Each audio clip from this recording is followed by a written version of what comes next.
talking about Tucker Carlson. TikTok time to rock. Good Fine. evening. It fits perfectly with TikTok Tucker. What? TikTok Tucker? Yeah. It's ruined my intro, man. I don't ruin your. I don't ruin I that crap, didn't man. tell you not to ruin it, so it's not on me. We haven't been live in like 3 months together, and then we finally go live, and you completely destroy the moment as soon as we start. I'm sorry. I'm not sorry. Anyway, man, what's up? How are you doing? Hey, you heard of this? Man, what the heck, man? What? We haven't been live. When was the last time we were live? I told you every time we don't go live for however long, it seems like a month and a half. But it couldn't have been that long ago. Are you still stuck on that point? Let me see. How long ago that was. It was probably like a week ago or two. I don't know. It was definitely before I went to New York and crushed all challengers. Wait, you went to New York? Yeah, I saw you play my when I played our joke, and then you claimed it's just your joke. Hold up, everyone. Let me play this joke. AP already played the joke, and I was generous enough when I messaged him to call it our joke. But then he insisted that it's just his joke. So hang on. It's my joke. Hang on. Let me pull up this joke. All right, here's the joke, everyone. The crux of the matter is this, and one only. Christianity is based. Hey, he said Christianity is based. That's right. Hey, make sure you clip that. Can't say nothing else. Thank you. Live converted. Live new top Dawa leader gets converts to Christianity. You see, this is what I could watch that 100 times in a row. 100 times. Good. Matter of fact, one more time, since it's only 23 seconds. But here we go again, ladies and gentlemen. Hey, and keep in mind, everyone, so everyone, why are you so mean to this guy? I've known this guy for years. He is the most deranged stalker ever. He tries to he'll try to get your phone number, and then he will fill up your entire inbox with 15-minute phone calls. Hey, AP, do you remember years ago when I made a video? It was me, and I was getting all these harassing calls, and then at the end, it switched to a horror movie, and the police calls me, and he says, the call is coming from inside the house. I took the clip from an old horror movie and stuff. Anyway, that was this dude. I've known this dude for years. He is super creepy. So anyway, he got slightly different treatment from how I would treat some random friendly Muslim coming up for discussion and so on. That's interesting. I didn't know that I had no idea who this guy is. So that's this guy. That's Sadiq Abdul Malik. He was, I don't know if he was a member of the group or whatever, but he was close buddies with Revolution Muslim back in the day. A bunch of those guys got locked up those were the guys that threatened the South Park creators about the Muhammad cartoon. And then like a couple of them went to prison. He was with them. They got all kinds of videos and stuff together. Anyway, and he, back when we did the show Jesus or Muhammad, he called in and was defending the Fort Hood massacre. And so, yeah, you're just in a different category. I have no inclination to be overly nice if you support terrorism and you've been part of a group trying to shut down South Park and so on. And if you're constantly mouthing off to me and filling up my phone with messages. But anyway, one more time.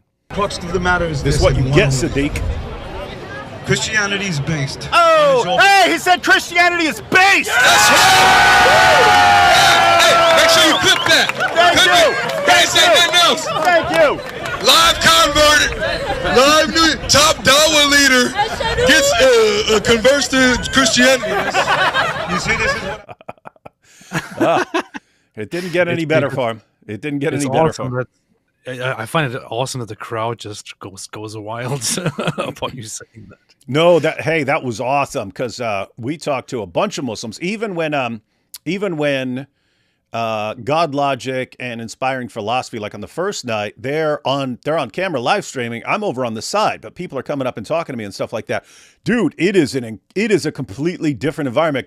Guy runs up to me, Muslim runs up to me puts a camera in my face. He's like, yes, why won't you face Sheikh Uthman? Sheikh Uthman is so big.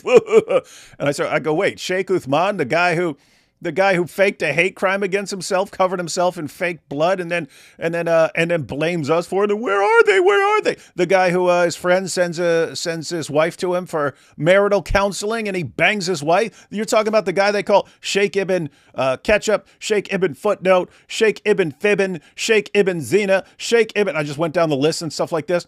And the guy he tries to mouth off. And then the crowd gathers around. They start going, what's he in jail? What's he in jail? What's he in jail? And this dude just backs up and runs away. And it's like they like having a crowd around a person in the middle and stuff. They can't stand having the crowd around them, shouting them down. And I saw that over time. They did not like Sadiq stood his ground sort of better than a lot of the guys. Yeah, actually stood there for a while. But a lot of guys very, very, very, very, very uncomfortable when they're totally outnumbered. And that's how it was. And I mean, it was just cool. We're there in the middle of Times Square. We're in the middle of Times Square. And there were a bunch of people there because we had announced that we we're going to be there. But they're just people walking by. They're just people walking by, and they're like, hey, what's going on over here? And they kind of joined the crowd. But it was really funny. It was really funny just being able to say, hey, he said Christianity's based. And then the whole crowd starts cheering. Yeah, they didn't like that. It's a pretty based moment, man. Yeah, so I messaged you and I said, hey, I used our joke. And then I saw you live. And then I had to turn it off because you're like, no, it's my joke. And so I'm confused as to... I thought I was being generous by calling it our joke instead of my joke. And then you're like, it's my joke. Well, it is good enough that you say it is our joke. But the thing is, everybody needs to acknowledge that it is my joke. You're missing something. Okay. If I steal a joke, whose joke is it? Mine. No, dude. Okay. Look, if we're in school and you have a girlfriend and I steal your girlfriend, whose girlfriend is she? Yours. Yeah, right. So if I steal, if you have $100 and I steal your $100 and I have $100 and it's in my pocket, whose $100 is it? Yours. Right. So if you come up with a joke and you're like, hey, he said base, and then I'm like, haha, I'm going to use this, and then we keep using it, and then I use it. Whose joke is it? Like, it's mine, but I'm just being nice by saying ours. It would be like me. It would be like me stealing your $100, and then I've got the $100, and I can spend it on whatever I want. But then I'm like, you know what? I'm going to call it our $100 just to be nice. Huh. Well, that's a pretty good point. Honestly, I didn't really think about it that way. But now that you explain it, I accept that it is thereby our joke. Thank you. Okay, so from now on, this will forever be known as our joke. And what's cool? Hey, you know what's seriously cool is so you make that joke for a while, but then we both start doing it. And then after you've been doing it for a while, you automatically do it as soon as someone says Christianity's big and they're about to say something and you jump in. But you got to be quick because you are literally catching someone like between that word before they get to the next word, whatever they're going to say Christianity's based on. You have to jump in instantly. That takes a lot of training. So it's all the training on all the shows that we've done that on that allowed me, as soon as he tries to go on his monologue, Christianity's based, boom, jump in right there. Been trained, man. It's the significance of training, ladies and gentlemen. I have to say, I was actually, as I was watching that video, I was actually kind of impressed that at how quick you were in immediately saying, oh, he said Christianity is based. So, you know, that was pretty quick. Pretty quick. I have to give you that. Wait, let's see one more time how quick I was. The crux of the matter is this, and one only. Christianity is based. Oh, hey, he said Christianity is based. Hey, and look, notice I said, oh, and then I said, hey, right? I said, oh, because I was just going to say it for the camera. He said Christianity is based, and then I decided, no, yell it to the crowd, right? So I was just going to say to my camera, oh, he said Christianity is base. And I was just going to leave it at that. And I was like, no, shout it to the crowd. And that's when I went, hey, so check this out. One more time. Again, I can watch this 100 times. We could just do an entire live stream where all we do is watch this like 200 times in a row. And it would still be funny to me every single time. Let's see here. The crux of the matter is this, and one only. Christianity is based. Oh, hey, he said Christianity is based. That's right. Hey, make sure you clip that. Thank Clip you. it. Can't say nothing else. Thank you. Live converted. Live new top Dawa leader gets converts to Christianity. You see, this is what. Hey, you know it's really funny that I didn't share. Actually, right when he said it, what flashed through my mind is AP will never let me hear the end of it if I don't jump in like right now. AP will be like, "Why didn't you jump in?" Like that's what flashed through my head. Oh, you got to jump in. That's funny, man. That's good. Would you have mentioned it if I hadn't jumped in with that? Would you have been? How did you miss that perfect opportunity? I don't think I would have mentioned it. I would have probably mentioned it in your absence, and then I would have never live streamed with you again. Yeah, that's so. Yeah, I knew that would happen. I knew that would happen. Anyway, so yeah, that whole trip was cool. So yeah, the first night it was Avery and Mike Jones. They were sort of in the middle of the crowd. I was over on the side, but like at first, it's just everyone. It's just tons of people coming up, for pictures and stuff. Hey, been watching your stuff for years and stuff. And then it's also a lot of. I'm sure you've heard this a bunch of times too. Hey, I left Islam after watching your stuff. Several people like that, and then it was also, hey, I almost converted to Islam. They almost got me. Then I was watching. And sometimes they'll mention a bunch of people, you and AP and this guy and that guy and stuff like that. And then it was also like early on there was a guy who he'd been married. He married a Muslim woman. I don't know if he was ever a Muslim or not, but he came up and he was like, hey, my wife's still a Muslim. She'd like to discuss some things with you. But she was super cool and polite. She wasn't like me. She would both him and her, they were asking questions and they just let me talk until I was done and stuff like that. But I mean, he's asking stuff like, so does the Quran allow wife beating, or is that something there's some, is that a matter of interpretation? I would say, well, no, the matter of interpretation is how to carry that out, like how severe you're allowed to beat a woman and stuff, beat your wife and stuff like that. But there's no dispute that that's actually talking about beating women and stuff. They're asking me about jihad and all kinds of stuff. And so anyway, that was super cool. And then one of the girls that's in the back of that clip, she came up to me and said that her and her brother were both Muslims. Her brother converted first and then started sending her our videos and stuff. And it was funny because she goes, and at first when you're like, you're like eating the Quran, I was like really mad, but later on I got it. It's like, oh, awesome. So anyway. Nice. It is an interesting thing. I just we encounter it every single time wherever we go, when we have conversations with people, when we go to these events and all that. So many people come up to us and there are always people who say, hey, I got into a relationship with a Muslim. I got into this arrangement with a Muslim.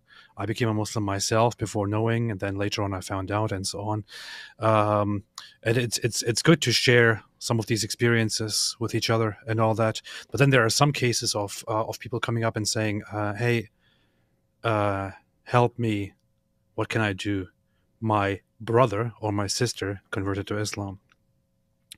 Or my even worse, my spouse converted to Islam, and now I need help. I don't really know what to do with the situation, and it's very, very difficult every single time to deal with it and to say something about it, to give a helpful response. What would you say, just as a general rule, to people like that? Stay away from Islam. Beast. Nice. So, Joe, what? Nothing.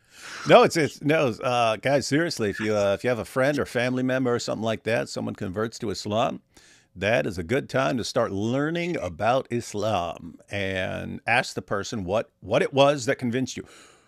100% of the time, they were fed some complete nonsense, and they bought it, and they did not think it through clearly.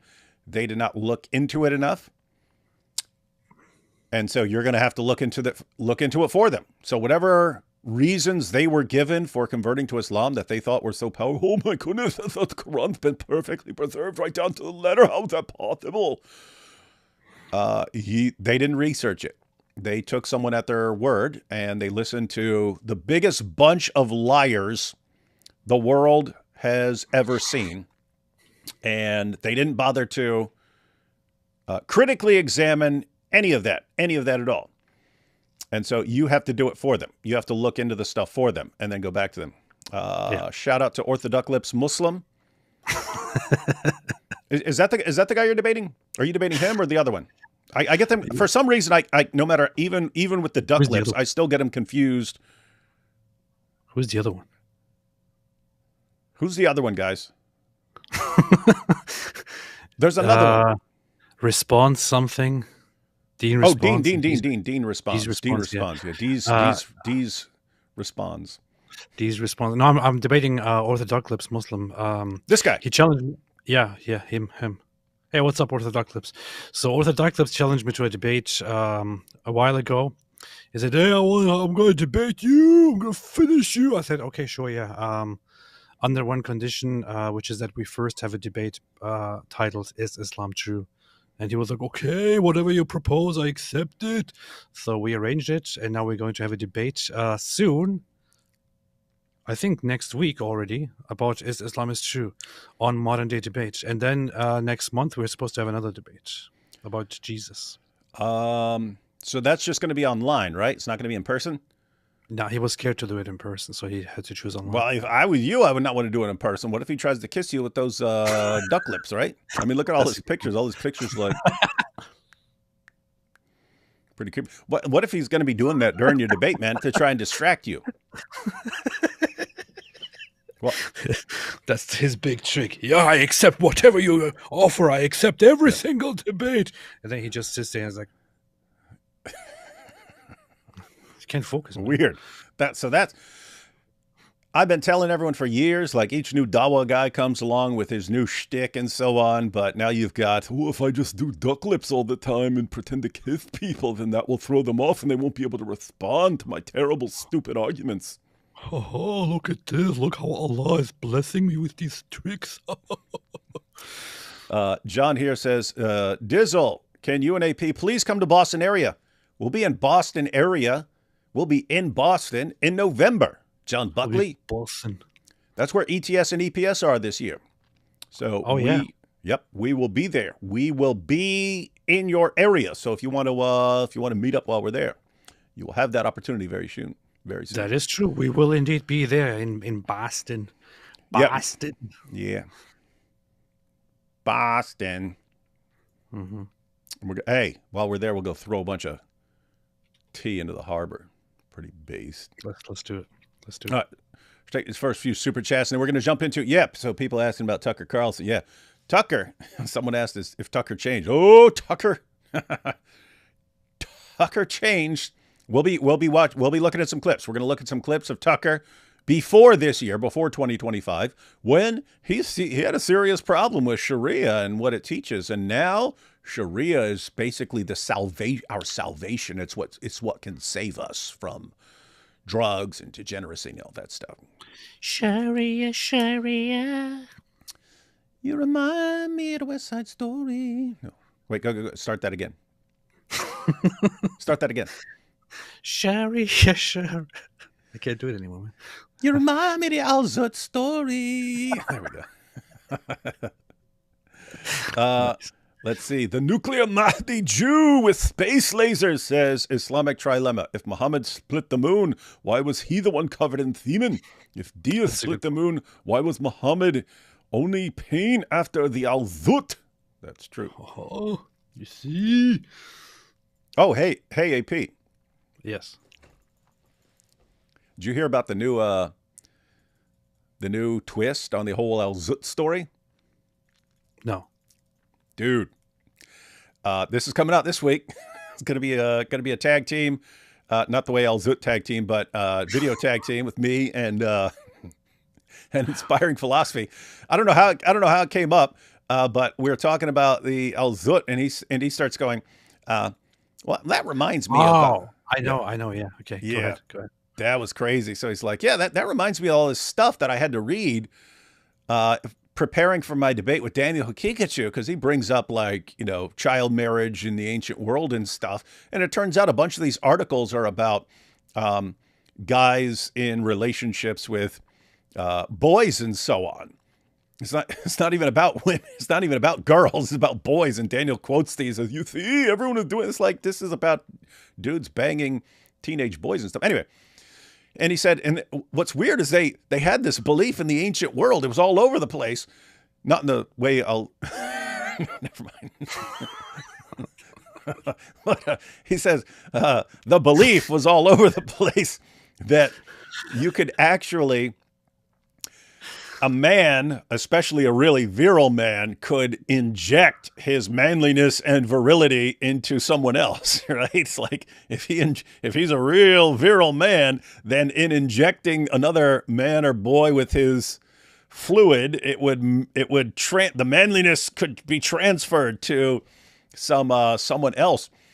And then I'm sitting there thinking, that gives a completely different meaning to Muhammad having the strength of 30 men, right? Yeah. Like we always think, they're just bragging about how strong he was. Like, what if they're actually thinking 30 men injected their manliness and virility into him? That's why he's got the strength of 30 men. So anyway, now it's all tying together, and it's all tying together with Diha al-Kalbi and Muhammad being covered in semen, because it's going to wear off over time. So you need to top off the tank. You know what I mean, so to speak. That's what the Al-Zut said to him. Yeah. That's what the Al-Zut said to him. Said, "Hey, you're going to be turbocharged for a while, buddy, but you need to top off the tank every once in a while." And so it's no problem. The secret is you got to keep doing it. Yep, got to keep doing it. This is some creepy stuff. Anyway, but here's what's awesome. I'm like, if that belief was all over the place, why is no one believe that anymore? And he goes, I've got articles on that. It's the spread of Christianity that actually changed that belief. And so I'm going to go through the Muslim sources and show what's actually going on based on these studies. And then at the end of my video, I'm going to say, so what changed? And then I'm going to share the link to IP's video, and he's going to break down how Christianity saved people from this belief, even though it's still it's foundational to Islam, because that's how Muhammad became such a strong man. In other words, guys, if you're in the time of Muhammad and you think, how can I become the most powerful man who ever lived? Oh, I need to get all these super virile Al-Zut to make me the most powerful man who's ever lived. Creepy stuff, man. That's so messed up. Hi, guys. Any idea how to solve the Eastern Orthodox, what is OO? Oriental Orthodox? Oriental Orthodox, yeah. Catholic Church and Assyrian Church of the East conflict? I've seen videos bashing each other, unfortunately.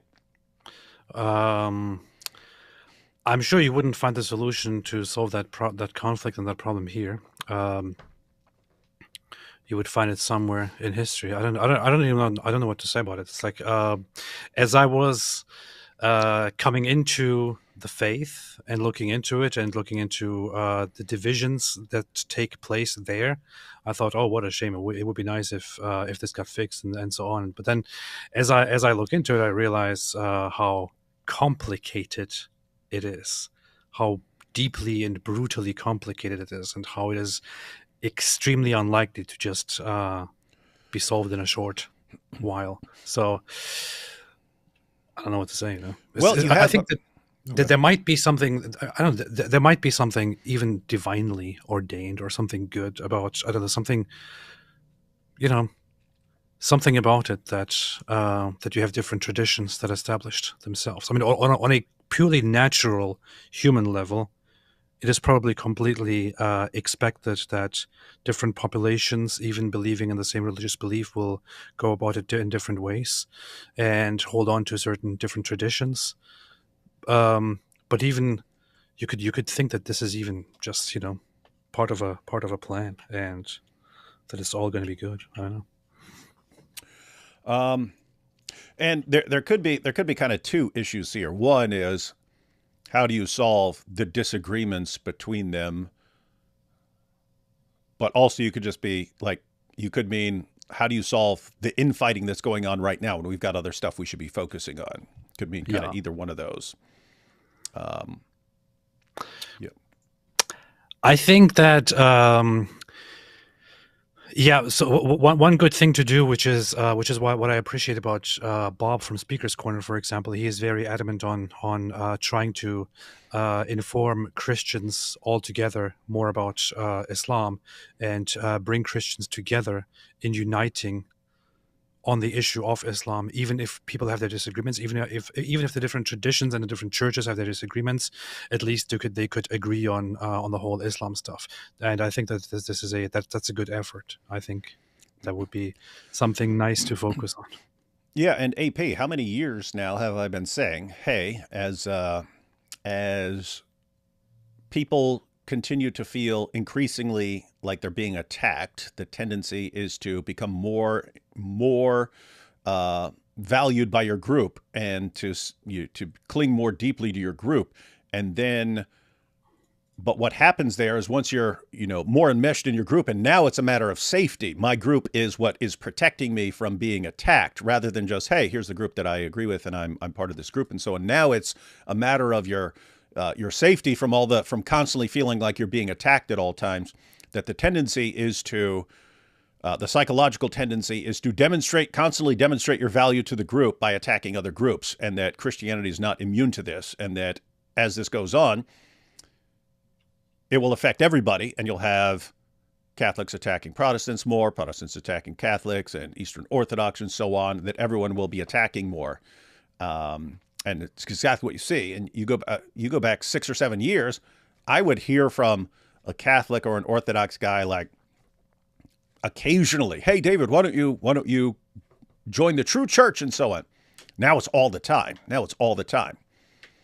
And so, there has always also been there's a reported surge in conversions to Catholicism and Orthodox Christianity, which apparently there are some attributions to the whole COVID thing, that around that time something like that started happening. So there's especially like an online interest and an online conversion stuff, which is why you will hear that kind of stuff more often. But yeah, you're probably right. Although I've never heard you say that before.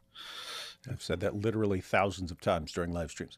Well, I never heard it. So. Saw God Logic interview that young Muslim guy, and IP's brain melted. Yeah, that was IP's reaction from hearing a lot of the arguments was,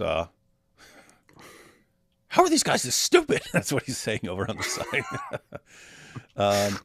Hey, AP, could you explain why you affirm orthodoxy? And D Wood, could you destroy AP's argument for orthodoxy? No, I will not destroy his argument from orthodoxy yet.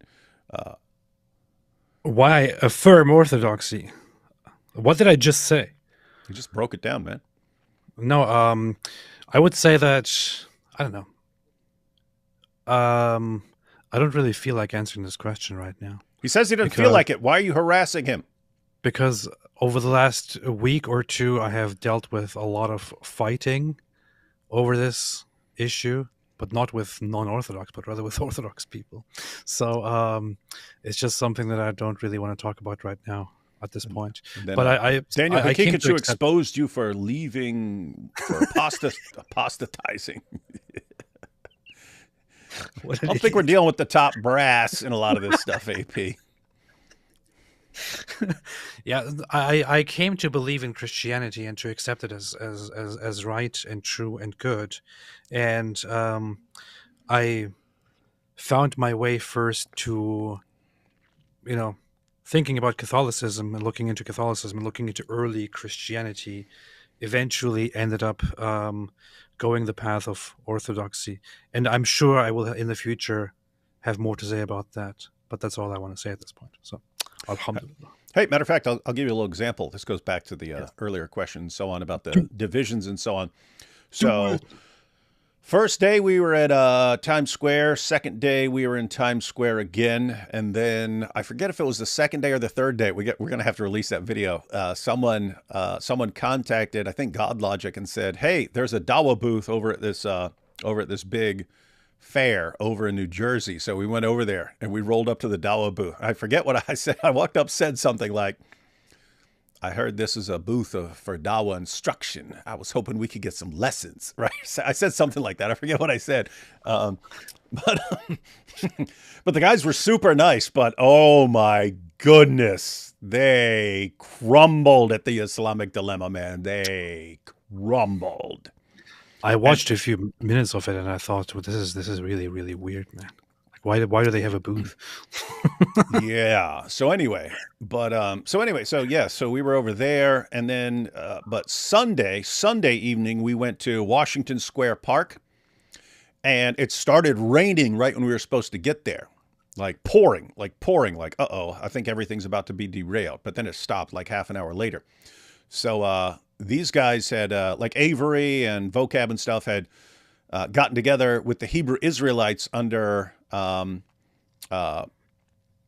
outside the park where there was some shelter, and they started having a discussion there. So then I walk over the park where people are waiting under that big arch and stuff. And guess what? So the Hebrew Israelites weren't there yet because they were over with God Logic and Vocab and stuff. And the Muslims never showed up. I mean, a couple of Muslims may have showed up, but they didn't show up as like a group. But I find the Christians, guess what the Christians are all arguing about? What? Catholicism versus Protestantism.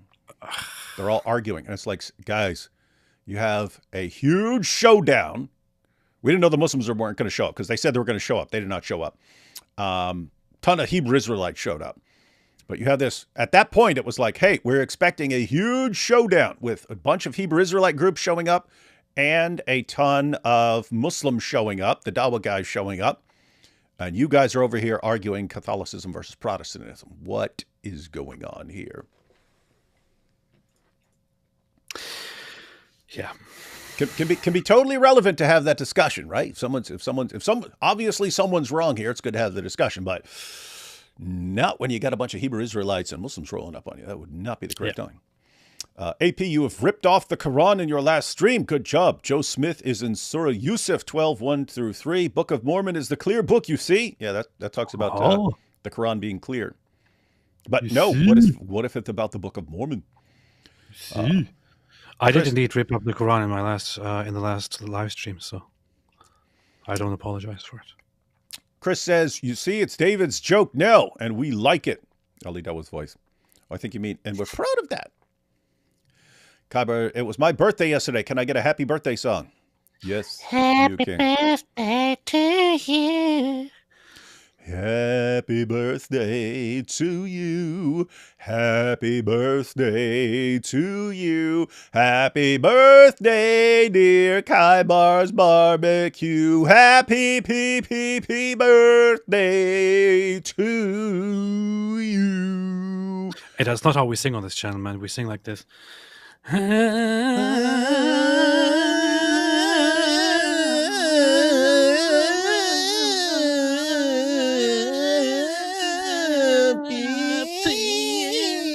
That's true. But there's a big mistake. The day after your birthday is not your birthday, Kybar's barbecue. So better luck next year. I don't know why we even went through that. Should have said no. Get us on time next. Anyway, no, comrade, it's our joke now. Yeah, I went communist. Hey, players, have you seen my goat? They owe me money. A pimp.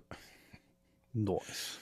Although I'm not professionally trained, I offer to translate the Islamic dilemma into Chinese for maximum exposure. Oh, it's not out yet. Oh, hi, D Wood and AP. Oh, it will be. Hello there. Well, Correction hello on there.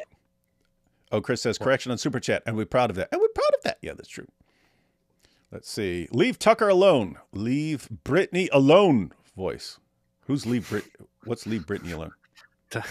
That's an old video. It's like I don't even remember how that goes. There was this old video of like leave Britney alone. Brittany who? Britney Spears or some other Brittany? Yeah, yeah.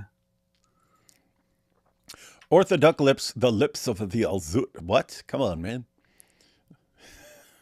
Did the demon that scratched Tucker in bed ever leave? That I'm seriously wondering that because he's the one who says earlier I got attacked by a demon. It left scratch marks all over me. I'm like, I think that thing scratched your brain, dude. I think that thing is still riding you, like the that thing.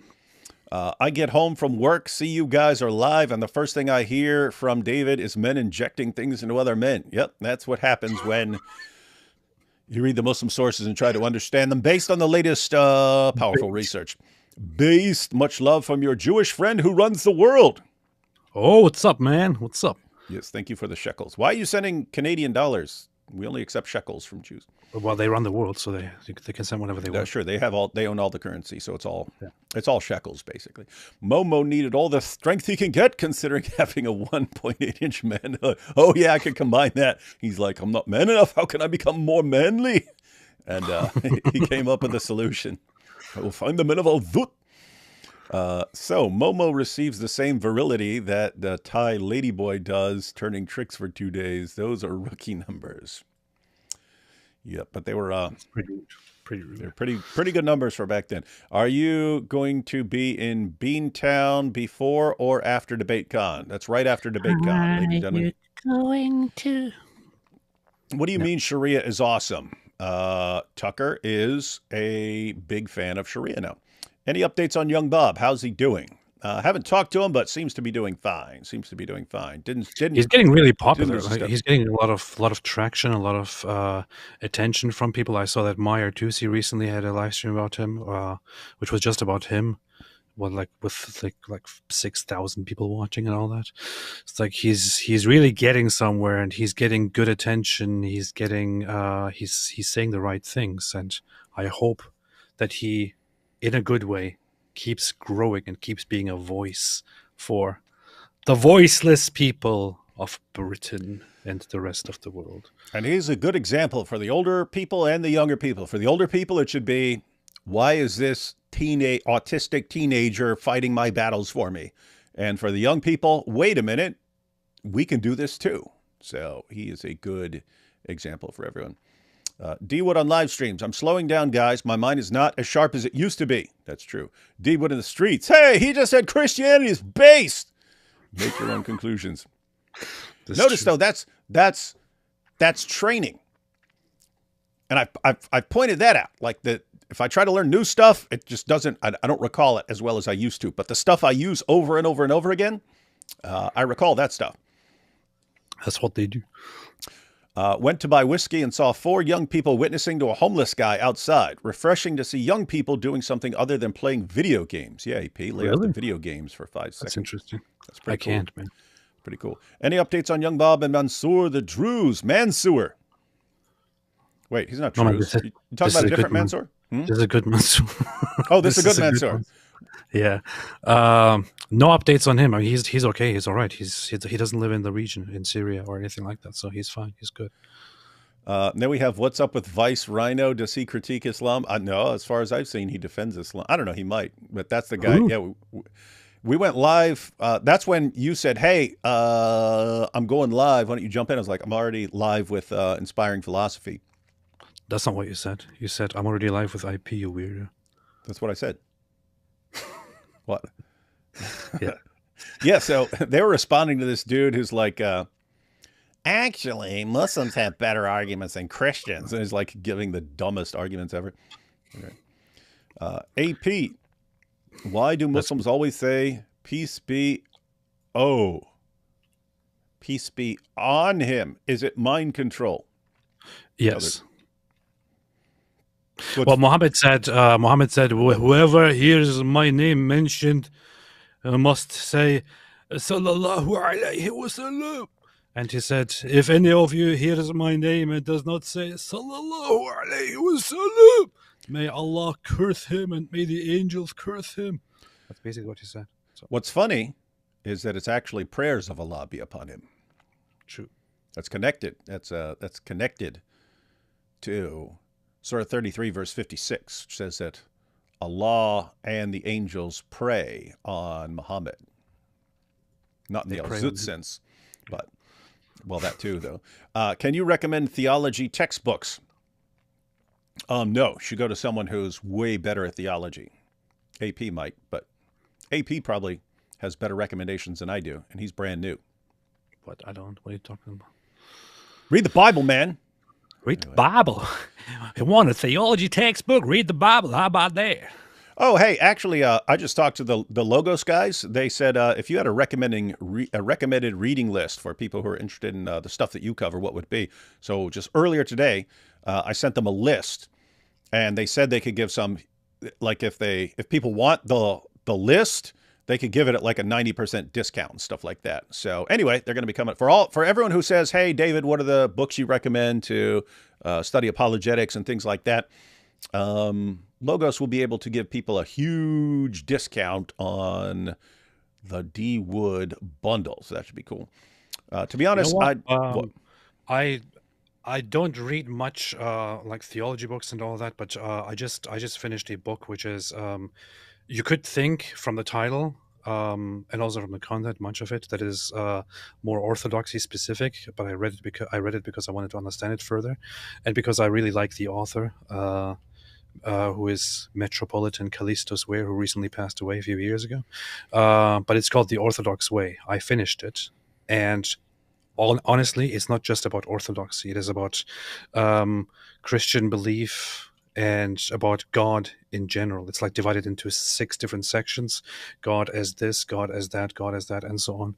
And it's an incredibly powerful book. It's one of the most memorable and most amazing books I've ever read.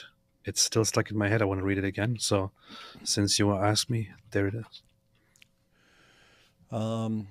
V says, to be honest, I'd be flat. That's funny. There's a show called V. You ever see that show, AP? A show called V? Yeah, it was. There was a version back in like the 80s, and then they rebooted it in the 2000s. But it was such I never pointed it out, but it was such an amazing parallel with Islam. This alien ship shows up, and it's there to conquer the world, but they keep saying, we are of peace. We are of peace. We are everything. We're of peace. We're here to help. They're there to they're there to conquer the entire world. Awesome parallel. I knew Tucker was going off the deep end back when all the edits of his interview with Kanye came out showing all the anti-Semitism he tried to hide. Yeah, I haven't, I didn't, I'm trying to think if I've ever watched like a full episode of that, but so I've never really paid attention unless like it's something relevant and so on. I thought he had some good monologues back in the day. I would occasionally watch his monologues from whatever show he was on.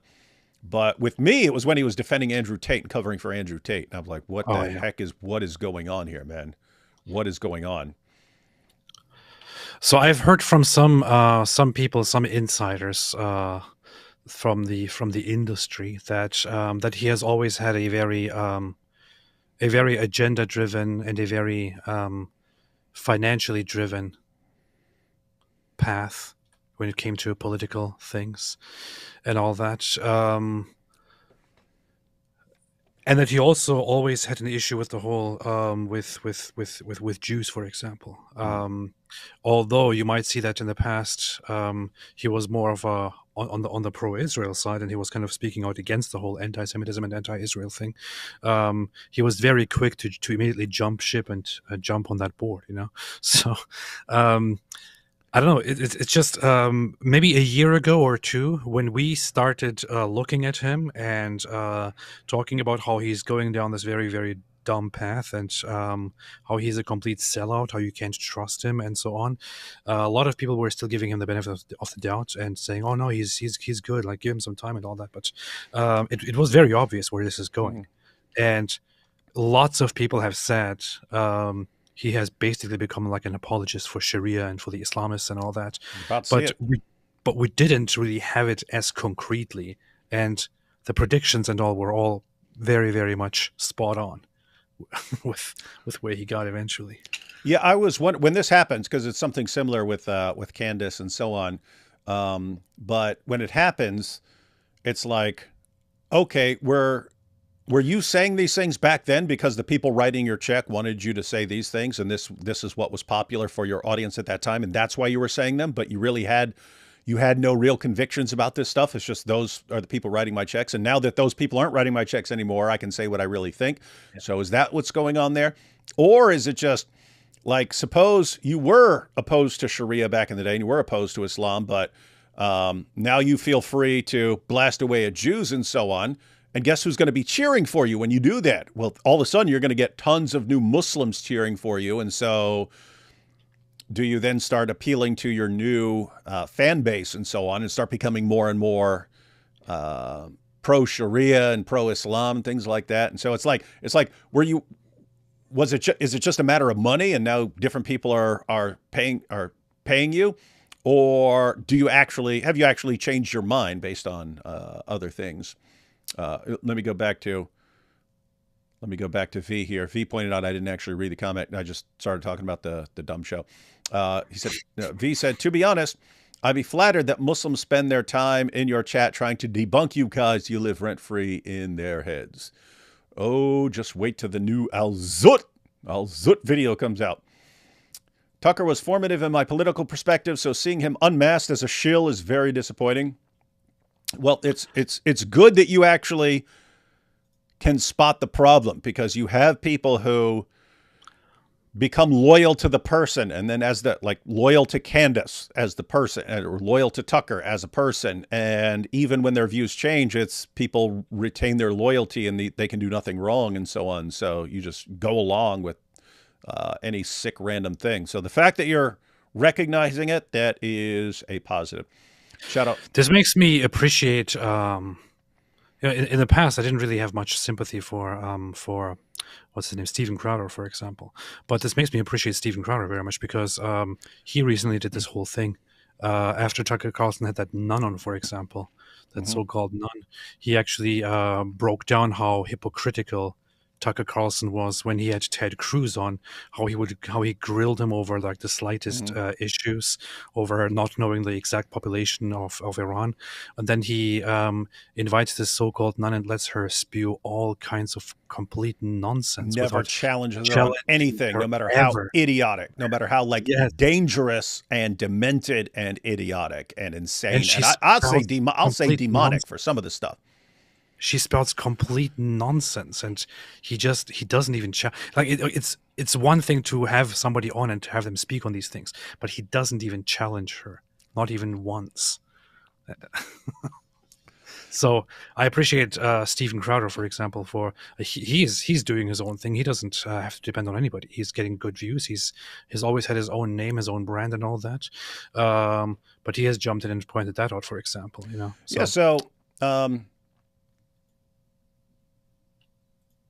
Crowder hasn't. I'm trying to think of Crowder hasn't really changed, right? He hasn't. Everyone started changing over the past several years, but he hasn't, has he? So for a very short time, I thought he was changing, but then he didn't. So he has one issue with lobbies, for example. He has a real problem with lobbies, but he hasn't jumped on that whole anti-Semitism thing, and he's very much against it. So that's pretty good. And also Islam. He really doesn't like Islam. That never changed. Yeah, what's creepy is as people go all in on attacking Israel and Jews and so on, you're going to see more and more of these people start warming up to Islam, because that will be their new fan base, or at least a significant portion of their fan base. Zachary says, shout out to Dr. D. Wood. I was once a Christian shill for Islam. I was red-pilled when I first watched your classic 3 Stages of Jihad back in 2014. Was hooked ever since. Thank you so much. Yeah, that's a video I've been wanting to remake, because back then I was like, I had clips of Obama and stuff in it. And it's not relevant anymore, but the 3 stages, I'd like to remake that. Just getting back to videos, for some reason, like traveling throws me off completely of making videos, but I'm not traveling, I think till I think till around the beginning of October or something like that. So good time to crank out a bunch of videos. If I haven't gotten to it like a month, Zachary, send me a message or remind me, because that's one of the ones that I think is important to remake, since we've got all these conservative commentators now going super pro Sharia and pro Islam, and and watch, they're going to be saying, oh, but Islam is actually peaceful and tolerant. They're going to be giving dawah talking points. It's disgusting. Disgusting. Pikachu, question: how, what, when, where? Answer: the Jews. Yeah. People like Daniel Pikachu, they've basically deified Jews, right? They're basically omnipotent.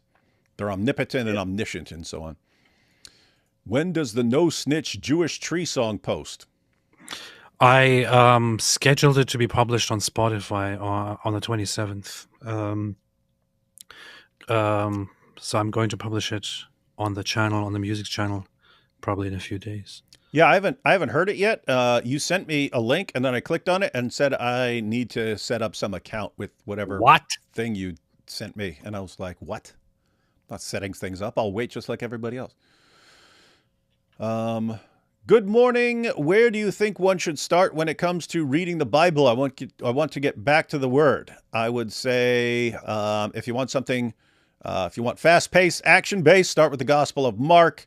If you want that combined with some of Jesus' sermons, read Matthew. If you want all the action, but with a lot of some of the most famous parables, read Luke. But read one of those, Matthew, Mark, or Luke. Then read the Gospel of John, and then the book of Acts. That would be my advice. What say you, AP, as someone who has been reading? It sounded like you're describing an action movie or something. But yeah, Mark's just, Jesus went here and did this. He went there and did this. He went here and healed this guy. Then he went here and did this. Then he went here and did that. Well, I'm going to be very much under the influence of my own priest, who gave me something to read as I sat down and asking questions. He said, don't read the Bible, just read this Orthodox book. Yeah, he said, he gave me the Bible and said, read together with your wife. You said, I can't read. I said, and then he said, read. I said, I can't. He choked me and said, you will read this. And then I said, Alhamdulillah. No, he said, read together with your wife the Gospel of John. And I did. And it was amazing. However, before that, I personally read the Epistle to Romans, and I found it incredibly amazing. And based. In fact, it kind of turned everything around in my head about Christianity, and made me very impressed with Christianity. So, yeah. Hey, look at this. March for Jesus tomorrow in Belfast. Catholic and Protestants coming together after years of war and hatred. What do we do now to defeat Islam?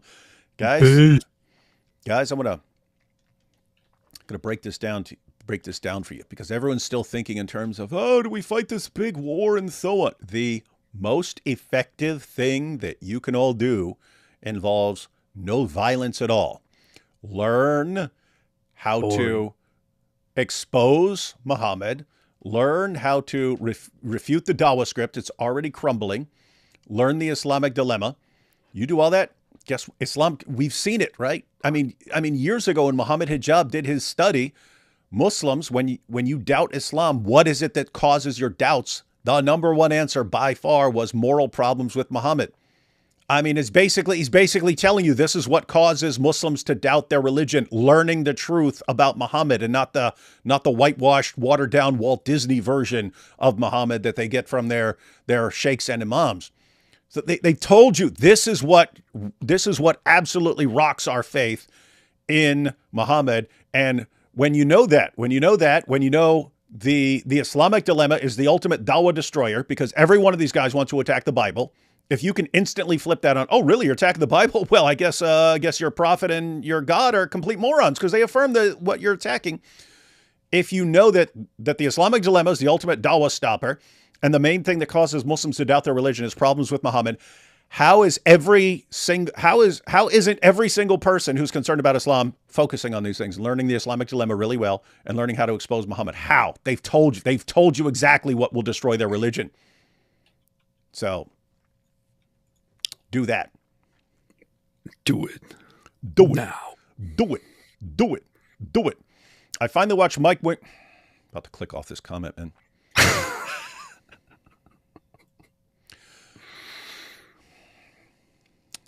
Words that I never thought I would see in a super chat on this holy and righteous channel. I finally watched Mike Winger's 4-hour expose on Benny Hinn. That man is an evil monster. It's a good description of Mike Winger. It is. Mike Winger, man, is an evil monster and deserves to be imprisoned for the rest of his life for his crimes. Oh, he said it too. He said Benny Hinn's pretty bad too. Dude, or Dima, we made the exact same joke, but Dima made it before I did. I was going to play. That's funny. Didn't Fox pay $12 million over Tucker's anti-Semitic remarks? I think so. I wasn't paying any attention to that, but wouldn't surprise me. To defend Muhammad's claim that sperms found in the chest and backbone, how can you blame him since his vitality was deposited that far by Al-Zut? They got it all the way up into my backbone and chest. This is very messed up, guys. Oh, that's a super sticker. Thank you, Mo the Goat. And we're almost cool. We're almost through these. An Austrian court has ruled that Sharia rulings can be legally valid. Guy who lost in Sharia court later complained, saying Sharia is unconstitutional. Lol. Lost in Sharia court. Now it's I don't want to. Hi, D. Wood, about your brain seeming to be not as good. Article, Howard Rickman about adult learning, specifically piano, but relevant. I'll actually check that out. I remembered everything when I was young, and now not so much, but we'll see. My brain ain't no good no more. All right, guys. We ready for some Tucker Carlson here? Of course, man. Everybody's favorite, Tucker Carlson. But before we do, here we go. The crux of the matter is this, and one only. Christianity is based. Oh, hey, he said Christianity is based. That's right. Hey, make sure you clip that. Thank you. Can't say nothing else. Thank you. Live converted, live new top Dawa leader gets converts to Christianity. You see, this is what Classic. That will never get old, man. Well played. That is never, ever going to get old. Well played. Let's see. What do we have now? So, where do we want to go with good old Tucker? Good old Tucker. Let's. Sharia. What? Milk Bar's been crushing it, man. So he was just going. He's destroying Tucker Carlson. Yeah, and Candace, man. And Candace, yes. It's like you don't want to mess with Milk Bar, man. You don't want to mess with Milk Bar, man. So Milk Bar, he'd been crushing Tate, and more than anyone I can think of, he's the one who was exposing Tate by taking everything. He's just a champion. He's just a champion at going through all this content and bringing all the lies to the surface. He was doing that. He was doing that with Tate. He's been on live with us a couple times, but he was doing that with Tate for a long time, and now with Candace and Tucker. But here he put together some clips of Tucker being concerned. Seriously concerned about Sharia and Islam from basically 2001 all the way until 2024 when something suddenly changed in 2025. But let's go ahead and check out Milk Bar because this is a good overview. It's a large number of Muslims around the world who are sympathetic to these acts of craziness. Pew Research poll findings that 1 of every 4 Muslim Americans younger than 30 believe suicide bombing in the defense of Islam is justifiable. For instance, do you believe that Arabs carried out the 9/11 attacks? That's him with Ibrahim Hooper, who's was the head of CARE. 40% believe Arabs carried them out. They think the Jews did it. I get that decent Muslim Americans feel under attack. They feel like they're being unfairly portrayed as terrorists. I understand all that. But at some point, you have to say, this really is a real problem, and it's discrediting all of us, and until we take it seriously, it's going to continue, no? We can debate the details here, but I think it's important to acknowledge a baseline, and that is that there have been an awful lot of attacks where actual people died in the United States. What's that? Who's that woman? Some chick. But keep in mind, this is 2017. This is not terribly long ago. It's 8 years ago. And in Europe, committed by people saying really clearly we're acting in the name of Islam. Hasidic Jews, I mean, they're a set-apart community, speak a different language, not assimilated. But I don't see a lot of terror attacks committed by those groups. And it's important he's pointing that out. Like you say, okay, if you got a bunch of Muslims and they're not assimilated, of course they're you know, they're going to be hostile towards our society, going to be attacking everyone else and so on. And he points out, what are you talking about? And I think right after this, he talks about like the Amish. The Amish don't assimilate with everyone else and so on. They're not going around killing people. Hasidic Jews aren't going around killing people. Why is this one particular group? Oh yeah, that's true as far as we know. If you ask Daniel, there are all these secret assassins and so on. The Amish. Mm-hmm. The Amish too. Often hear Americans say, I have said, including last night, is that assimilation is the problem, is people are not assimilated. And yet you look around, and there are actually a number of groups in our society and yours who aren't assimilated. Hasidic Jews live apart, the Amish live apart, they pose no threat at all. That's interesting. So if the criticism, if the explanation is, but they haven't assimilated, that's the problem. That can't just be the problem, because there are other groups that haven't assimilated, and they're not going around slaughtering everyone in the name of their religion. In other words, sounds pretty commonsensical. Sounds like he understands something here that he's about to forget everything about. The country they live in, they love the country. Why is this group different? Well, the Muslim population of the West is rising very quickly, and that has implications for social cohesion or national security. So if I say, as Islamic countries do, you don't have a choice, you have to wear the hijab. You need to be modest, and if you're not, you could get raped, and if you do, it's your fault. And you have to avert your gaze from men. For example, women are asked to walk behind their husbands, or in some countries you're not allowed to drive or vote. Under certain circumstances, can that be empowering? Can female genital mutilation be empowering? So this chick was apparently, Islam is empowering to women, empowering. And Tucker seems to understand a lot about the Muslim world and about what Islam teaches. I'm just saying this because he seems pretty well informed on at least the basics. And all of that's about to go out the window. And he's not going to remember any of this as of 2025. Strange. Whatever that demon did to him, it apparently completely wrecked everything he knows about Islam and made him pro-Islam and pro-Sharia. I think a lot of it is also because of Twitter, and honestly, I think it's a little bit something where Elon Musk is to be blamed. For those who haven't realized it yet, Elon Musk is not a great person and not a great influence on the world. I disagree. Elon is a saint and a scholar. So don't be jealous of Elon. You always got people like AP who are jealous of the world's richest man. That's true. That's true. Everybody has their flaws, but Elon really made a mess with things. And Twitter or X was even before this, prior to this, it was to many people who especially focus on information, on influence, and all that. Twitter was the place to be to per text or per messages at least convey different pieces of information, to exchange ideas and all that. And then under Elon Musk, it completely changed and turned into a place where it is now full of, according to a recent research, half of daily Twitter activity or of X activity might be by bots, by accounts that appear robots? to be accounts that appear to be real people, but that are actually bots ran by, for example, one person running multiple bots and so on, ran by different countries. Elon Musk also made it very, very difficult for any company or for people to easily access X from the outside and to assess how many bots are actually there, how many people are real and how many are fake. So X got really poisoned, and a lot of weird stuff is going on there.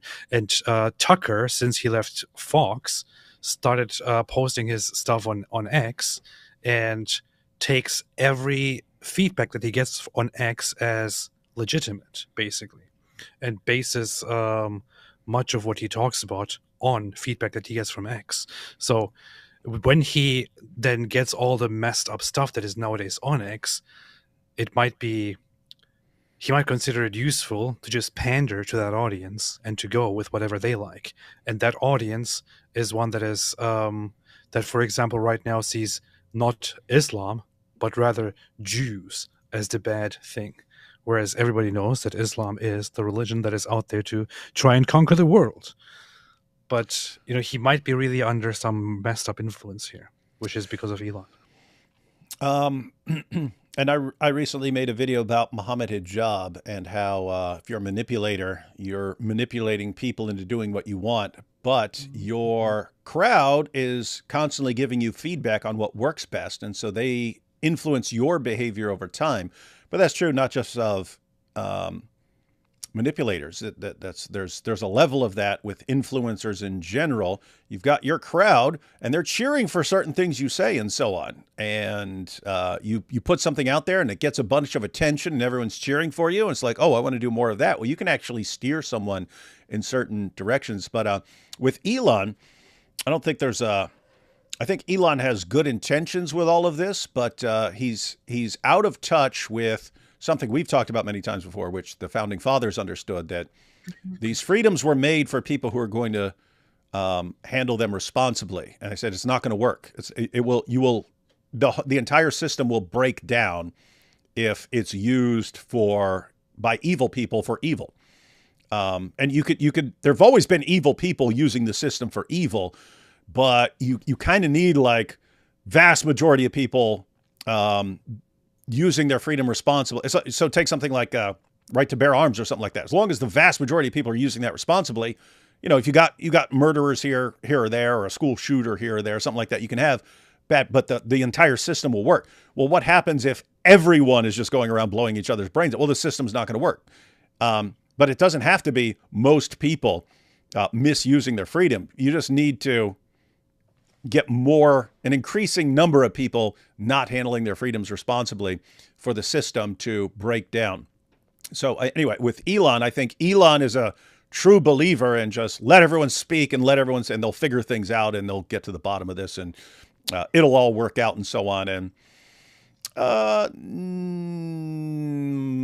they might also send everyone in a completely insane direction and bring the entire system crashing to the ground. I mean, right now, Elon Musk is busy. I actually had to unfollow him, man. I actually had to unfollow him. Why? Because he retweeted? Because he commented on my post the other day? Yes, and I can't handle that. No, because everything he posts right now is basically just AI video things, and much of it is just sexual AI stuff, playing with the thought of having AI sex bots and things like that. It's like, I don't know, man. Wasn't it like a few years ago where people were talking about Elon Musk as the great savior who is going to put an end to the declining birth rates and all that? And what's happening? Yeah, that's some weird. I think he posted one and everyone complained about it, and then people and I think he took it down. One of those and stuff. He created a character, an AI character that is basically just an over hypersexualized child version of a girl for lonely guys to use as a chatbot called Annie, and that you can also dress up in different ways, including basically put her in little underwear with a childlike body. What the heck, man? How far were you checking this stuff out, man? I know. I mean, I saw him post a little what was it? I don't even know what to call it. It's not a GIF, but anyways, yeah, it's a little cartoon figure. Pretty creepy, but yeah, it is. It is funny that he's trying to advertise the new video making features and stuff like that. And that's where it's almost like he's saying, I know this is what you guys want to do, so let's just go ahead and do it. Yeah. Weird stuff. Back to Tucker's implosion. In Islamic countries. An Austrian woman was convicted of, quote, disparaging religion. She was fined more than $500. Her crime was suggesting that Muhammad's marriage to a 6-year-old constituted a form of pedophilia. She claimed her comments were protected by the freedom of speech because she is a European, and traditionally they would have been, but things have changed now. So in other words, a standard that has long prevailed in the Islamic world, which is that you can be punished for criticizing Muhammad, is now the law in Europe. So interesting. 2018, Tucker seemed to understand that this is a problem. Islam wants to crush your speech on certain issues. Seemed to understand. In other words, the point of all this is it's one thing for a person who has no clue about Islam and has no clue what Sharia teaches and has no clue about what Islam is doing to the world. It's one thing for a person like that to start going, hey, Sharia's not all that bad. It's completely different from a guy who's been reporting on this stuff for years and has interacted with a number of Muslims on this and has pointed out the problems and has pointed out the statistics and has pointed out the teachings and who knows what it's doing to the world, for that person to suddenly go, you know, Sharia, I kind of had the wrong idea about it. It's actually really awesome. And it's basically something that can save our civilization. Basically. Something weird. Exactly right. The bomber was born in Britain, not some far-off land, but he still grew up to embrace Islamic radicalism and declare war on the country that raised him and kill his neighbors, in effect.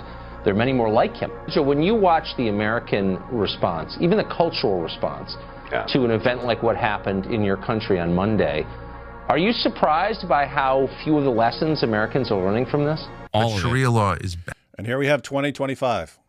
He just said Sharia law. And he's about to start mocking people who think Sharia is dangerous and bad, which would have included him from 2001 to 2024. Let me back this up slightly. There we go. Lessons Americans are learning from this? All Sharia law is bad, Seth. I don't know if you've heard that. It's bad. It's worse than what's happening in New York and Detroit. It's just bad. You got to stop with that creepy laugh after you say this stuff, dude. It makes you sound demon possessed. That's what it does, man. It's creepy. People keep like, can you play it again? We're about to look at the actual clip because this is I actually pulled up the clip so that way we won't we're not taking anything out of context and so on. Learning from this? All Sharia law is bad, Seth. I don't know if you've heard that. It's bad. It's worse than what's happening in New York and Detroit. It's just bad.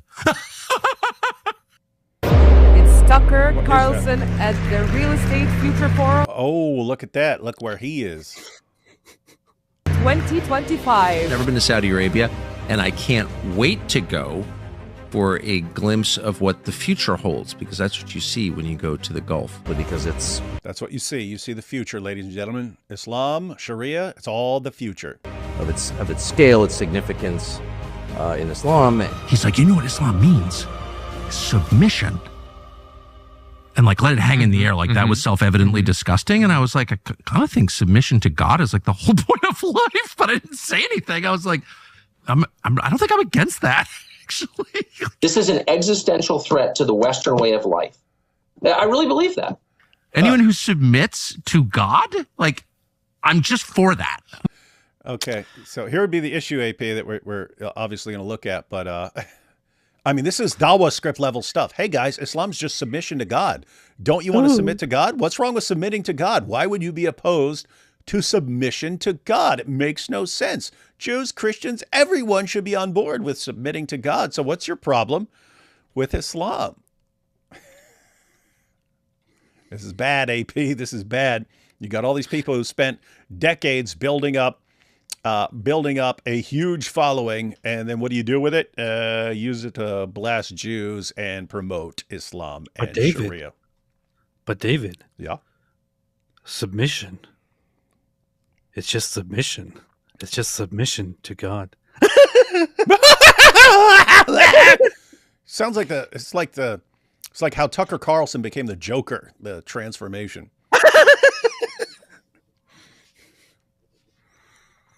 Hey, check this out. Let me see. Get this pulled up here.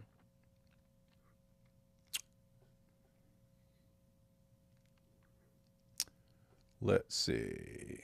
And here we go. About right like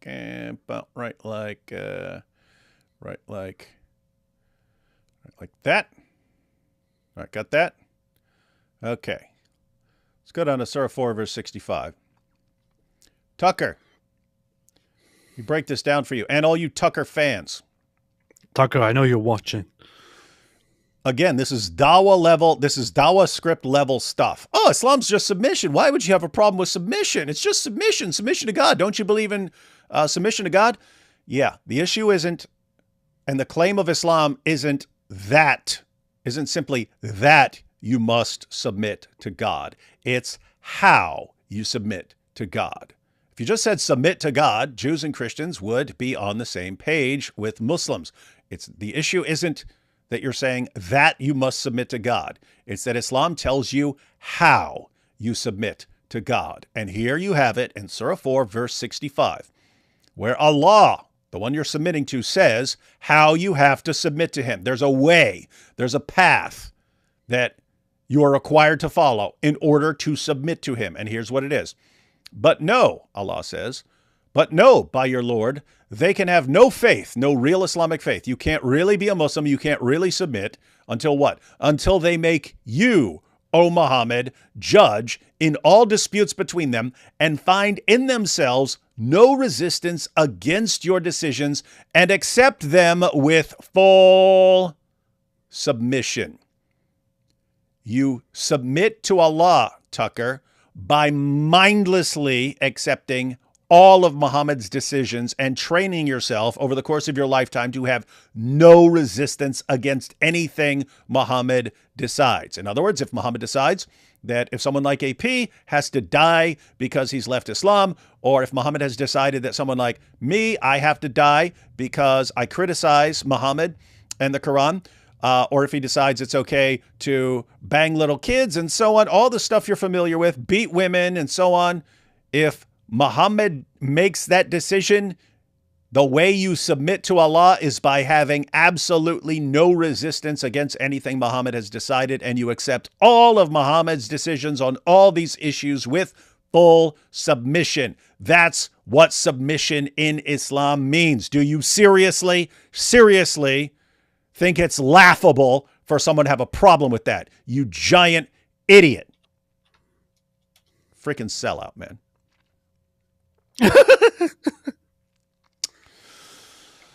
Tucker. But David, it's just submission. Why would you have a problem with submission?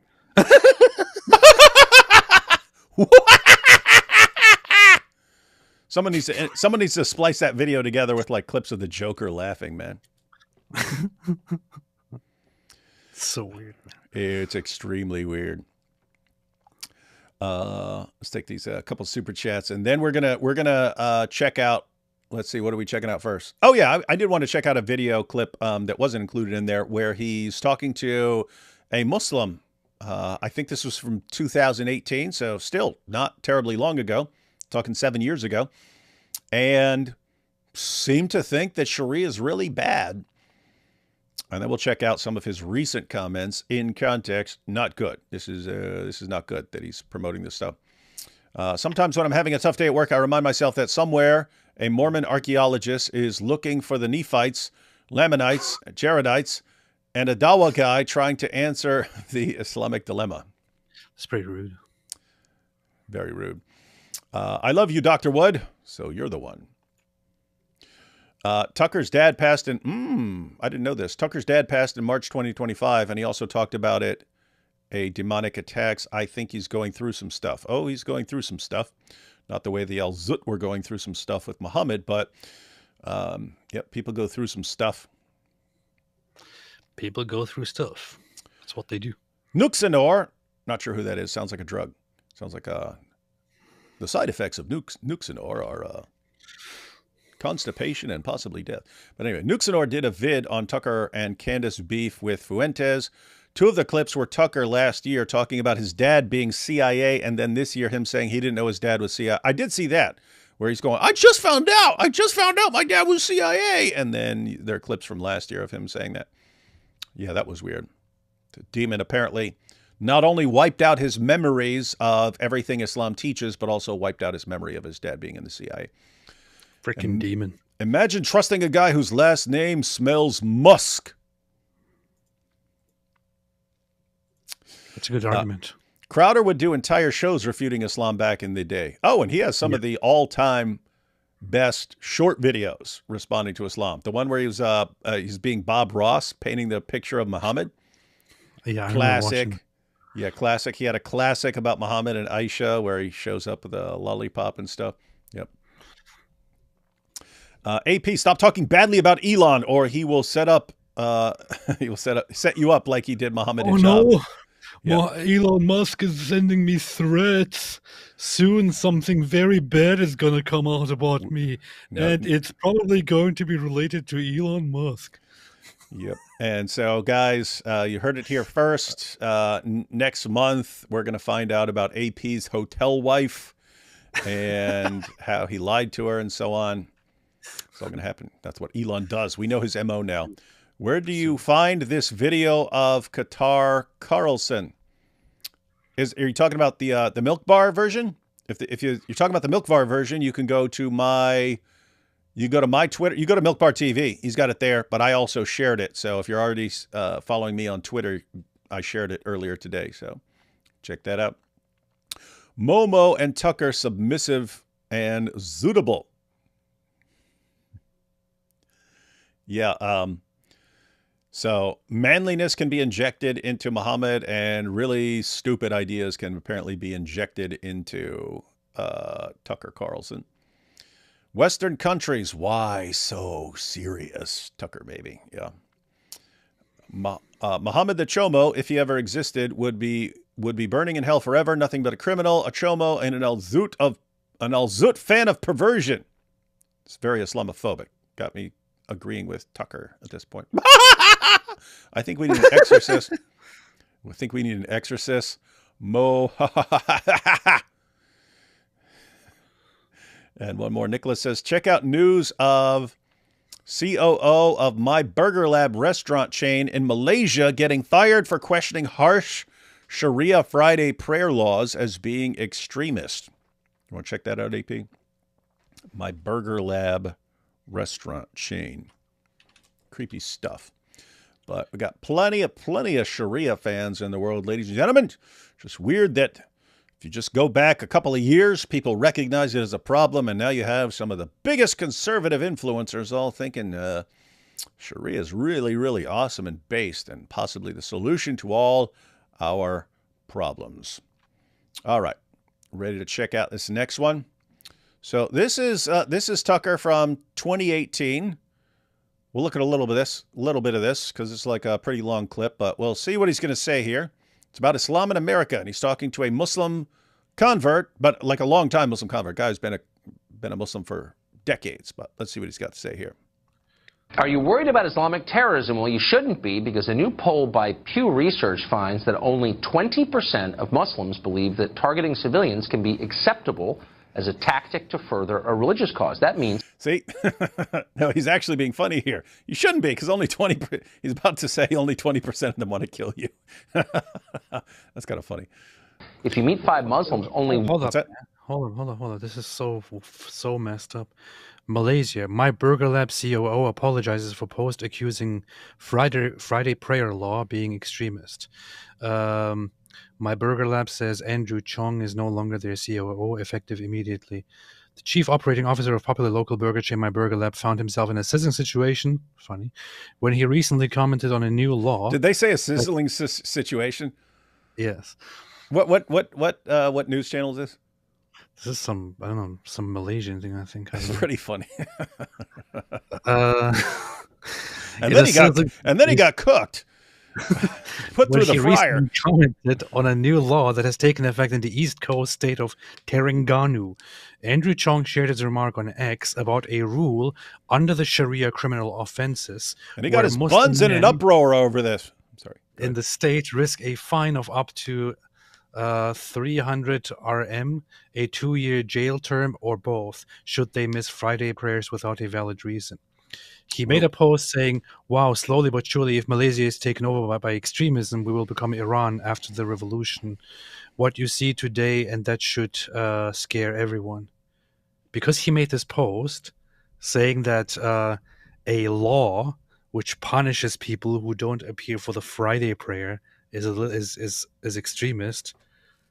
Because of that comment, he was attacked and fired, and the company apologized and said that no religion should be disrespected. This is so weird, man. So messed up. Wow. Anyway, that's Islam for you. Awesome direction everything's heading in, ladies and gentlemen. Beautiful. Let's see what Tucker has to say to help speed up the process of the Islamization of the world. One of them is likely to think it's okay to kill you. So that's good. Meanwhile, a California imam has apologized as a tactic to further a religious cause. That means if you meet 5 Muslims, only one of them is likely to think it's okay to kill you. So that's good. Meanwhile, you know what I'm saying? What happened to that Tucker? That Tucker was actually cool, right? Now it's, who would think like that? God. A California imam is apologizing after he referred to Jews as filth. Watch. O Allah, liberate the Al-Aqsa Mosque from the filth of the Jews. O Allah, count them one by one and annihilate them down to the very last one. Do not spare any of them. Why's that dude got a Santa hat on, man? I don't know. But Christmas is haram. What? That is actually a Turkish introduced hat from Turkish Ottoman Empire occupation and stuff, but they just kept it. The thing is, what this imam is saying there, this prayer, count them one by one and so on, you might have heard that before. This is actually a regular prayer. This is a regular prayer held in the so-called Palestinian territories by Muslims, and also close to them in the region. So every now and then it comes up that an imam said these horrible, horrible, horrible things, but this is actually a very regular, a very common prayer that they do all the time. So, yeah, I also see people wondering if that's sarcasm. Yeah, he's being sarcastic there. Like, yeah, if you run into 5 Muslims, only one of them thinks it's okay to kill you, so that's good. Yeah, that's Tucker being sarcastic. That's how he was back in the day. And people are pointing out this is pre-demon. This is pre-demonic attack, Tucker. That's before he was molested by a demon. That's before he got al-zooted by that demon. so do we have Islam all wrong? Is it actually a tolerant faith? Bob Morrow is a convert to Islam. He was a longtime Foreign Service officer. Oh, Bob Marley? What? This is your Muslim? This guy? Rocking his American flag pin there? It don't look like no Muslim to me. Does this look like a Muslim to you, AP? No. This guy looks Sharia compliant, remotely Sharia compliant? Nope. No. Isn't it interesting that these are the guys that represent Islam to a Western audience? For the State Department, where he converted, a trustee now at the Al Dulles Area Muslim Society, and he joins us on the set. Bob, thanks a lot for coming on. My pleasure. Thank you. So, I actually know a lot of decent, peaceful Muslims, so I'm not here to impugn a faith or a people or anything like that. Hey, this is weird. He says, he just said, I know a lot of wonderful, peaceful Muslims. In one of the clips, he's like, when people started telling me about Islam, I don't even know if I'd ever met a Muslim. It's like, wait, what? Let's see. Maybe he forgot about them. But 1 in 5 say it's okay to kill in the name of furthering a religious cause. That seems like a pretty troubling number. It would be. I don't believe it. You know, from my experience with the people that I've seen, the people that I've talked to over the last, I've been a Muslim for 37 years. The people that I've talked to, the number is now nowhere near that. You know. Oh, good. Thank you. Thank you for telling us that. We're going to believe you now. Yeah, this guy's, he's making the classic blunder that people have always made when we say, hey, here's what Islam teaches, or here's what the statistics show. It's, but I know I got a Muslim friend from school and he doesn't think that at all. So you don't know what you're talking about. It's like, okay, here are the statistics where people were polled, Muslims were polled, and here's the result of the statistics. Or you're saying, here's a quote from the Quran or Muhammad or something like that. Well, that doesn't make any sense because I know Muslim and he doesn't believe that. Okay, just to be clear. Your Muslim friend, the nice Muslim, it's great. It's great if you have a Muslim friend who's actually nice and sincere and doesn't want to subjugate the world. That's great. But the problem is your nice Muslim friend is not, has never been, and never will be an authoritative source of Islamic doctrine or practice. Just not. And if this guy is saying, oh, well, you know, the poll says 20%, but, you know, I know Muslims, blah, blah, blah. Okay, dude, I don't think you've run into some of the people, some of the same people that we've run into or that you've seen. Let me just break it down. Dude, do you think all these Muslims who are calling for all this stuff and have these huge followings, do you think that's just staged? Because saying, hey, that's not how things are at my mosque is not a serious response to this, but that's this dude's response. Anyway, weird stuff. In this area, we're not talking about this area. To the Adams Center, you wouldn't find a single person who would say that. Okay, great. Let's go ahead and grant in your area and at your Islamic center, there's not one Muslim who thinks it's ever okay to kill the kuffar and so on. Great. Okay, what does that have to do with what? What a relief. What a relief. That's. I believe that, but my guess is that, you know, there are a lot of well-educated, affluent Muslims in this area around D.C. But I've seen a bunch of polls like this that show that the attitude. You know who else saw a bunch of polls? Muhammad. The night of Al-Zut. Attitudes of faithful Muslims are not Western at all, and that they include a tolerance. Hey, that was quick. People have a point. I'm not as slow as I think I am. Yeah, you see. Hey, so when it comes to someone saying Christianity is based and cutting them off, I'm still super sharp. And when it comes to Al-Zut jokes, I still got it. Not the way Muhammad got it, but I still got it. All right, that's good.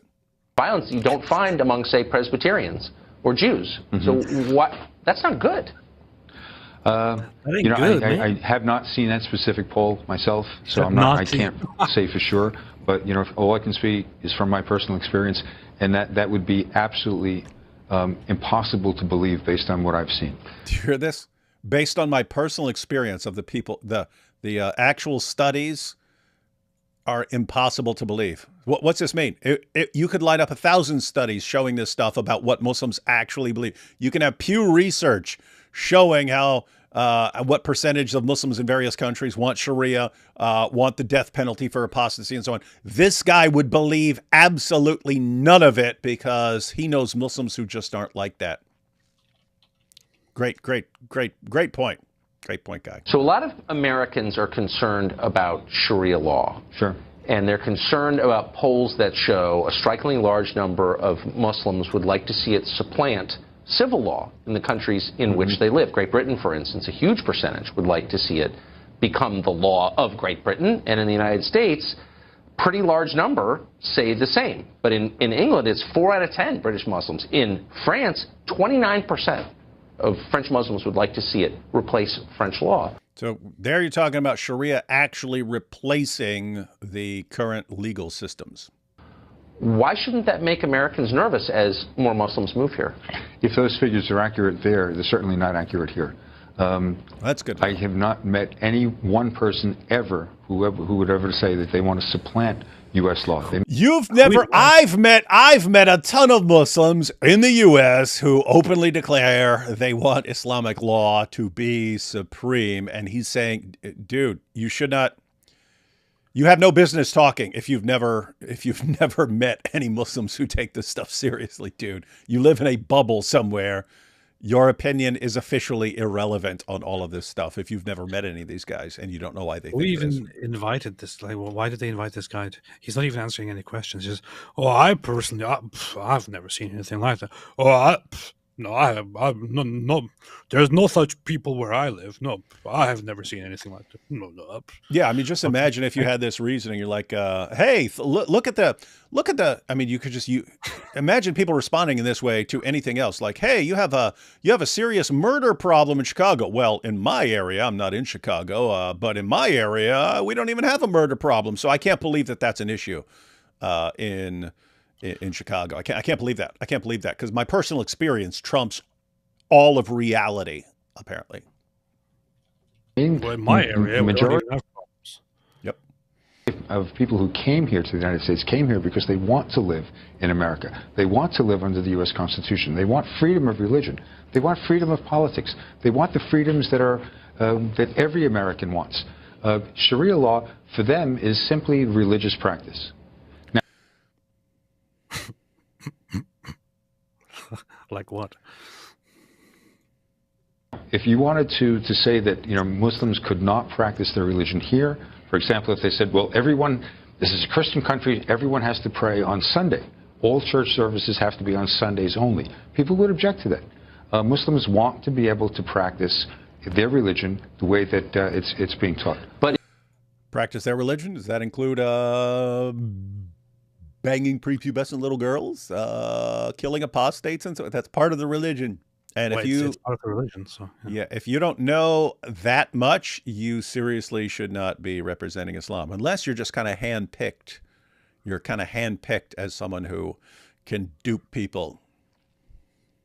In countries with high percentages of Muslims, I think every country with a high percentage of Muslims, there's not religious pluralism, actually. I don't know of a single Gulf country where it's illegal to proselytize on behalf of another religion. I think that in every Muslim majority country in the world, non-Muslims are treated, have fewer rights. You hearing this, AP? Tucker seems to know some things enough to say every single Muslim country has a problem with certain things. And if you ask now, no. Huh? Who says that? It seems like Israeli propaganda. What are we really doing? Is this something that Israel taught us to say?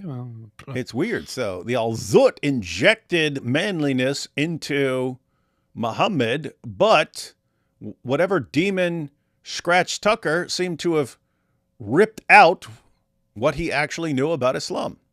Yeah. This is strange. That's very strange. So very strange. Why wouldn't that give Americans pause, again, as many Muslims are moving here?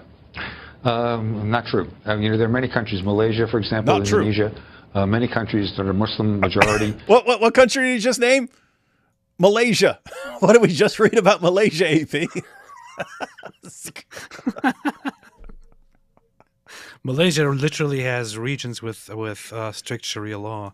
It also has a limited number of religions that it actually formally recognizes, and there are severe restrictions on preaching to Muslims, for example. Wasn't there some burger story that we just read? Oh, yeah, I think so. I seem to remember something like that. Yeah. Isn't that interesting, guys? Wow. Enshrine the rights of other non-Muslim faiths. Oh, really? He didn't say that other faiths. Tucker didn't say that other faiths had no rights. He said they have fewer rights. Now, in Malaysia, there are people. You will find people who will say, "Oh, no, you have to follow certain of the things that are more appropriate to Islam." But the majority of people there are not like that. You're always going to find some crazy people who want to. But wait a second. I mean, every Arab country, every single one has separate rights for Muslims and non-Muslims. In every single Christian majority country I'm aware of. Fast forward 7 years, he has no idea about any of this, guys. Religious pluralism is the law. So there's a massive difference in outlook. A lot of Muslims Look at what he just said. He compared Islam not just as a rule. He compared Muslim majority countries and Christian majority countries. Look at this. People there are not like that. You're always going to find some crazy people who want to. But wait a second. I mean, every Arab country, every single one has separate rights for Muslims and non-Muslims. In every single Christian majority country I'm aware of, religious pluralism is the law. So there's a massive difference in outlook. A lot of Muslims seem to see Islam not just as a religion, but as a political system. I mean, that seems real to me. Why? That seems real to me for now. Well, you're talking about religious versus cultural attitudes. Okay. And in a lot of those countries, they are cultural attitudes. If you read the Quran specifically says that you must tolerate. There is no compulsion in religion. Wait, it says you must tolerate? Yeah, and what he quoted Surah 2, verse 256. There's no compulsion in religion. Hey, buddy, what's his name? Bob Morrow, Muslim convert. Let me see if I have court. I have court to be right here. The funny thing is, I want to point out very quickly. He says it's a cultural component that these countries have different rights for Muslims and different rights for different religions.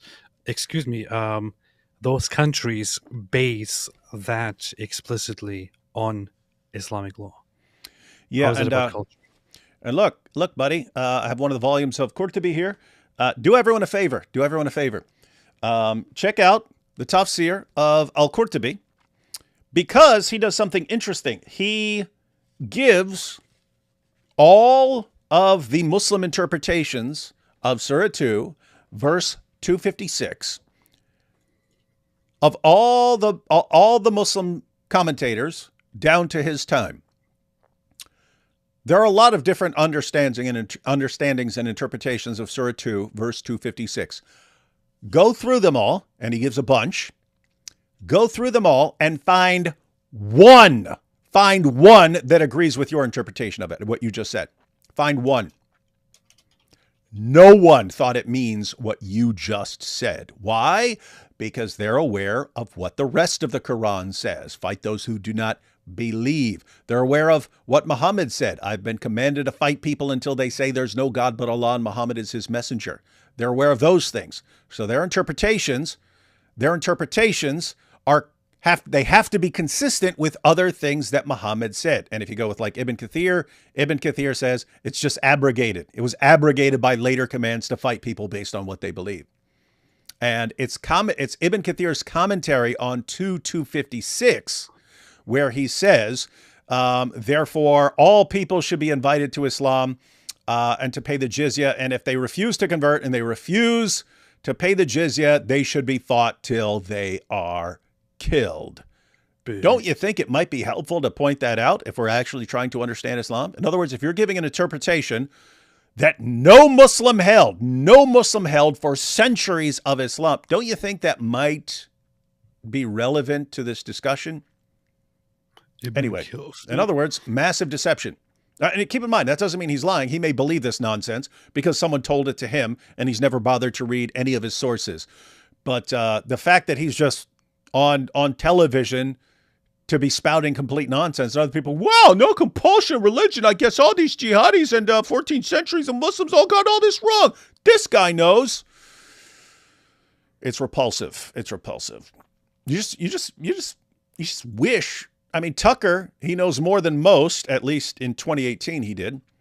But wouldn't it be just great if someone were knowledgeable enough, reporters, journalists would be knowledgeable enough to say, wait a minute, you said 256, no compulsion of religion? Let's go through this commentary real quick. Hang on. That's all you need to do. Disgusting. The second chapter of the Quran specifically says that, and specifically enshrines the rights of other people for their religious practice, especially people of the book. So you often hear people say, well, Sharia is intolerant, women are treated badly, gays are treated badly. And then you hear people say, no, actually, it's an early form of feminism and women are empowered. But then if you look at it, actually women have, in the Quran, fewer rights than men do. And that just seems incompatible with attitudes in the West right now. Isn't it weird how much he knew about Islam just 7 years ago that he has no clue about right now? It's weird, man. It's weird. What happened to him? All this was, I mean, some sort of amnesia, right? He just lost all these memories. Or was bribed out of them. He got all zooted by the demon. His brain, he zooted my brain in the desert. Well, but think about it. What were the attitudes in the West when the Quran was first revealed? Women didn't have any rights in the West. But in Islam, women had specific rights. They had the right to own property. They had the right to inherit property. They had the right to testify in courts. They had the right to property beforehand. Muhammad's first wife, before Islam was even a thing, Khadija, was a very wealthy woman. That's why she could pick her next boy toy, Muhammad. But they also had the right to be beaten. Did other people have that right? Yeah, so that's what's interesting. They'll say, "Oh, Islam gave women these rights." How did women in Arabia have these rights before Islam gave them these rights? They obviously had these rights. She was able to propose marriage. She was a wealthy woman and was able to propose marriage to Muhammad. How is that possible? How was she a wealthy woman if they didn't have the right to have property until Muhammad came along? And we listen here, sport. We can't ignore what women during the time of Muhammad said about the impact of Islam on them. What did Aisha say? A woman who learned Islam from Muhammad himself as he was inserting this knowledge into her. She said, "I have not seen any woman suffering as much as the believing women. Muslim women were treated worse than non-Muslim women, than pagan women, according to Aisha herself." How does this guy not know this basic information? What are you giggling about, silly? Did you really have to say it like that? Oh, yeah. Well, no, I didn't have to, but I chose to. Rights didn't come in the West until the 20th century. I think that's all true. In the West, the 20th century. The United States didn't exist back then, too. Oh, boy. But we're in the 21st century. I know. And things are very different now. Yeah. And so you still, for example, in countries governed by Sharia, see things like female testimony being less valuable than male testimony. So Tucker knows about the testimony of women being less valuable than the testimony of men. I'm saying that because he definitely forgot that. He definitely forgot that, as we're about to see. But he knew it back then.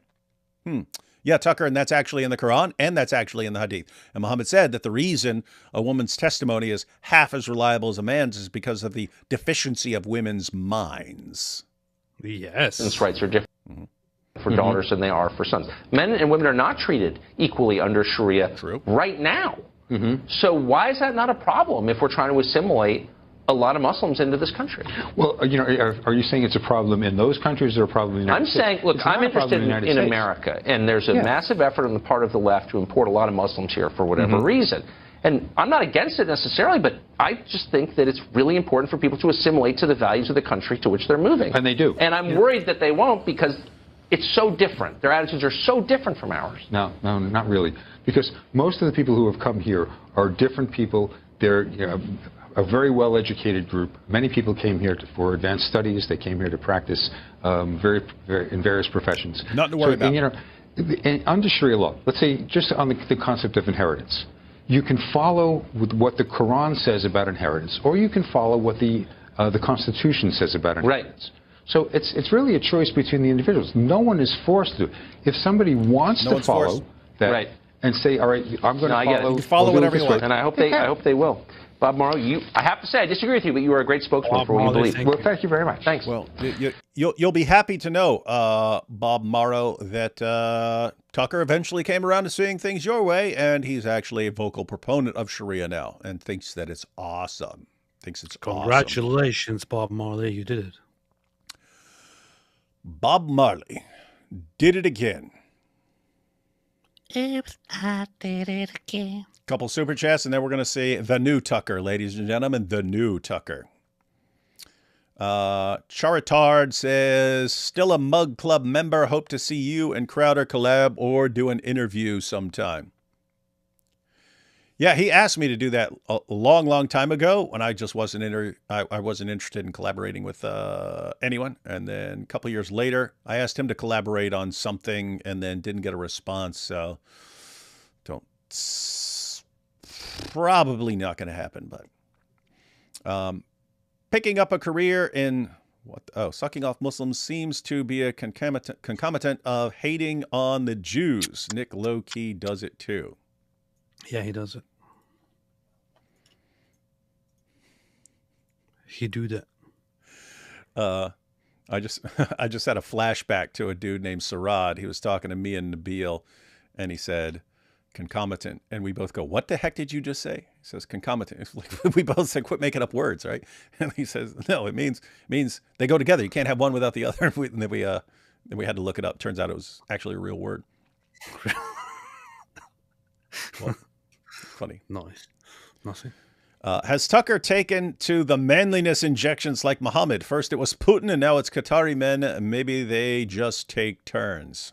Yep, all sorts of interesting ideas being injected into Tucker.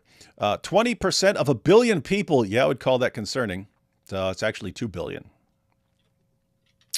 Islam is the synagogue of Baal Hubal. That's the second dilemma. It's like being told you're adopted into the family of Abraham, but it was actually Caligula. The fact that Tucker knows better means he's willfully evil or possessed by Scratchy the Demon. Scratchy the Demon, that's funny. Yeah, that is interesting because, again, if you're completely ignorant and you just go based on what some people told you and you have no idea about the statistics or no idea about the reality or no idea what's actually going on in Muslim countries, and you think Islam is great because that's just what you've been bombarded with your entire life, not bombarded the way, Muhammad was, but like you've been bombarded with these ideas your entire life by journalists and politicians and educators and entertainers and so on, and you say it, doesn't mean you're evil. If you actually know and then you start praising it, that does seem willfully evil. So yes, Tucker is seems to be a different sort of guy right now. Do a show with Shamunian on Second Dilemma. He loves y'all. Probably not going to happen. Hello, good to see you all. Yes. Hey, Ida, how you doing? What's up, Ida? Ida is beast. If any other group had the propensity towards violent and subjugating behavior, terrorism, etc., they would be banned, but not followers of Islam. Yeah. Yeah, Muslims are in a special category because they're victims. Anna Kasparian is spreading the dancing Israeli conspiracy theory and claims Israel is going to kill her. Yeah, I saw her. I'm not suicidal. If it happened to me, everyone's saying the same thing. Oh, if anything happened to me, it's because the Jews. Seriously, guys, Mossad could take you out anytime you want, but you just keep running your mouth. Kind of seems like they're not terribly concerned about you. Yeah. The Young Turks has somehow become crazier. Yeah, seemed impossible, but it's true. Maybe there needs to be a going after the Young Turks thing to be done. Maybe we need to go after the Young Turks. Dude, I told you, I gave you this awesome idea like about a month ago, and I said we should do a show. Regular show. It's called Jews React. We'll get a couple of our Jewish friends and we just play clips for them of all the insane things people are saying. And just get their reactions. Because you really have these people who've just never interacted with Jews except on like Twitter and have no clue what it's like to actually just talk to a Jew person to person and see, actually, they don't say all the stuff you support. And anyway, let's see. Why has the spirit of stupid infected the planet? Yeah, the entire planet has apparently been al-zooted by the spirit of stupid. All right. The spirit of stupid. Now for the new Tucker, everyone. We've got, not the nude Tucker, the new Tucker. And this is an interview he did, this was just weird. It's a guy who's like concerned about the drug industry and stuff like this and people getting addicted to drugs and all this stuff. And Tucker just like randomly starts inserting, I mean, come on, Islam's the solution for all this stuff. But here he's talking about Afghanistan. So here we go, guys. They're going to be talking about Afghanistan and how the Taliban's a solution to all the problems of the world, apparently. The Taliban, we hear so much about the Taliban's oppression of women and making music illegal, and they do those things. The Taliban is an arch-conservative movement whose ethics and morality I absolutely do not share. However, I never understood why I was supposed to give a shit about that. Did you hear this? I've never understood why I'm supposed to care. So when he talked about it in the past like that, he didn't really understand why he was supposed to care. Yeah. And so guys, if I'm sure everyone here is familiar with the stories, like what they're doing. People, families selling their 6-7-year-old daughters to guys to go have sex with. girls not being allowed to go to school anymore. I've never understood why we should care about any of this. Why? Why would I care? Why would I care about little girls their lives being? Why would I care? Why would I care about this old man banging this tiny little girl? Why would I care? Why would I care? Interesting stuff. I want everyone to be free just as a matter of principle, but that didn't. But moving, metric tons of heroin into my country, that seems like a real story. Whether people can, girls can get PhDs in feminist studies or whatever. We're not talking about girls getting PhDs in feminist studies, Tucker. We're talking about girls being allowed to be educated at all. You don't think that's important. You now think why would you have no reason to be at all concerned about that? That's what you're saying. Less concern to me, right? Right. Well, the Afghan people didn't like it either, all the drug trafficking that was going on in their country. And what made the Taliban popular originally was their suppression of the drug industry in Afghanistan. That's what made the Taliban popular, is they're going to take on the drug industry. That's how the Taliban rose to power, according to this program. Was they're the ones who are going to do something about drug problems, guys. That's how they took over. They said, hey, we're going to launch a war on drugs. And everyone said, wow, these are our guys. So if the Taliban, if an Islamist organization came and took over in America, and they also banned all women from going to school, Tucker would be like, what? At least they're solving the drug problem. Mm-hmm. Yeah, and think about this. We've seen the Pew Research before. 99% of Muslims in Afghanistan want Sharia to be the law of the land. The Taliban come along and say, "Hey, we're the ones who are going to impose. We're the ones who are going to impose Sharia." But no, the real reason that the Taliban took over was everyone's just sitting there going, "Wow, what are we going to do about our country exporting lots of heroin? These are the guys who are going to stop this great evil." So that's what happened, ladies and gentlemen. So the reason the Taliban took over is because the population of Afghanistan are so radically anti-drug. They took over and eliminated all of the drug production that was taking place there, because you can see how it's ideologically consistent with their Sharia law.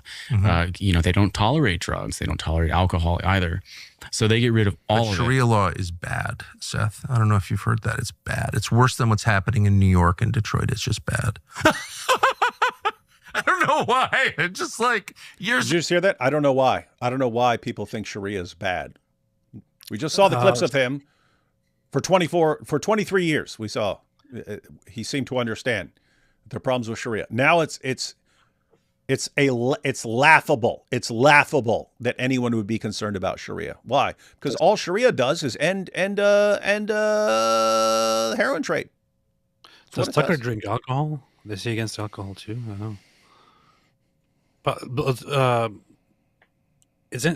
which cities did he just mention? New York. I think Detroit and New York. Let's see. Oh, why? It's just like bad.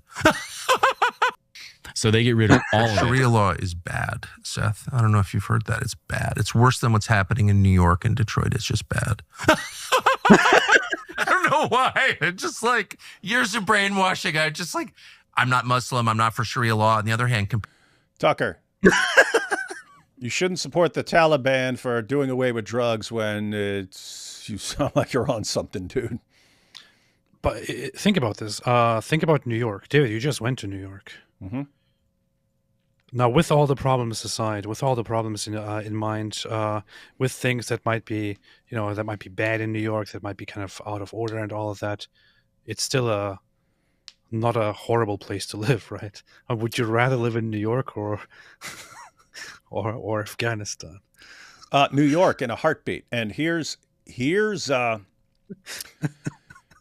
what's positive about New York and Detroit. People are still in a position where you get what you want. You guess what? People of New York and people of Detroit, you are free to fix this anytime you want. And you see places where people are getting sick of the way things have been going and they're deciding to turn in another direction. You want to change how screwed up Afghanistan is? You are dead. They will kill you. You cannot fix it. It's unfixable. At least for right now. It could always be some, way down the road, something might change or something like that. Places where people are free to change minds, to convince people to change things, where people can vote for leaders who are going to change things. You have the ability to fix things when they're going terribly, terribly wrong. Afghanistan, you are stuck. You're stuck with it. So I would take pretty much anything over something like the Taliban. What, you Not think Tucker. New York is better than Sharia? Oh, New York's about to get way, way worse the way things are looking. But guess what? You hope that when things get way worse, people correct course and try to make things better.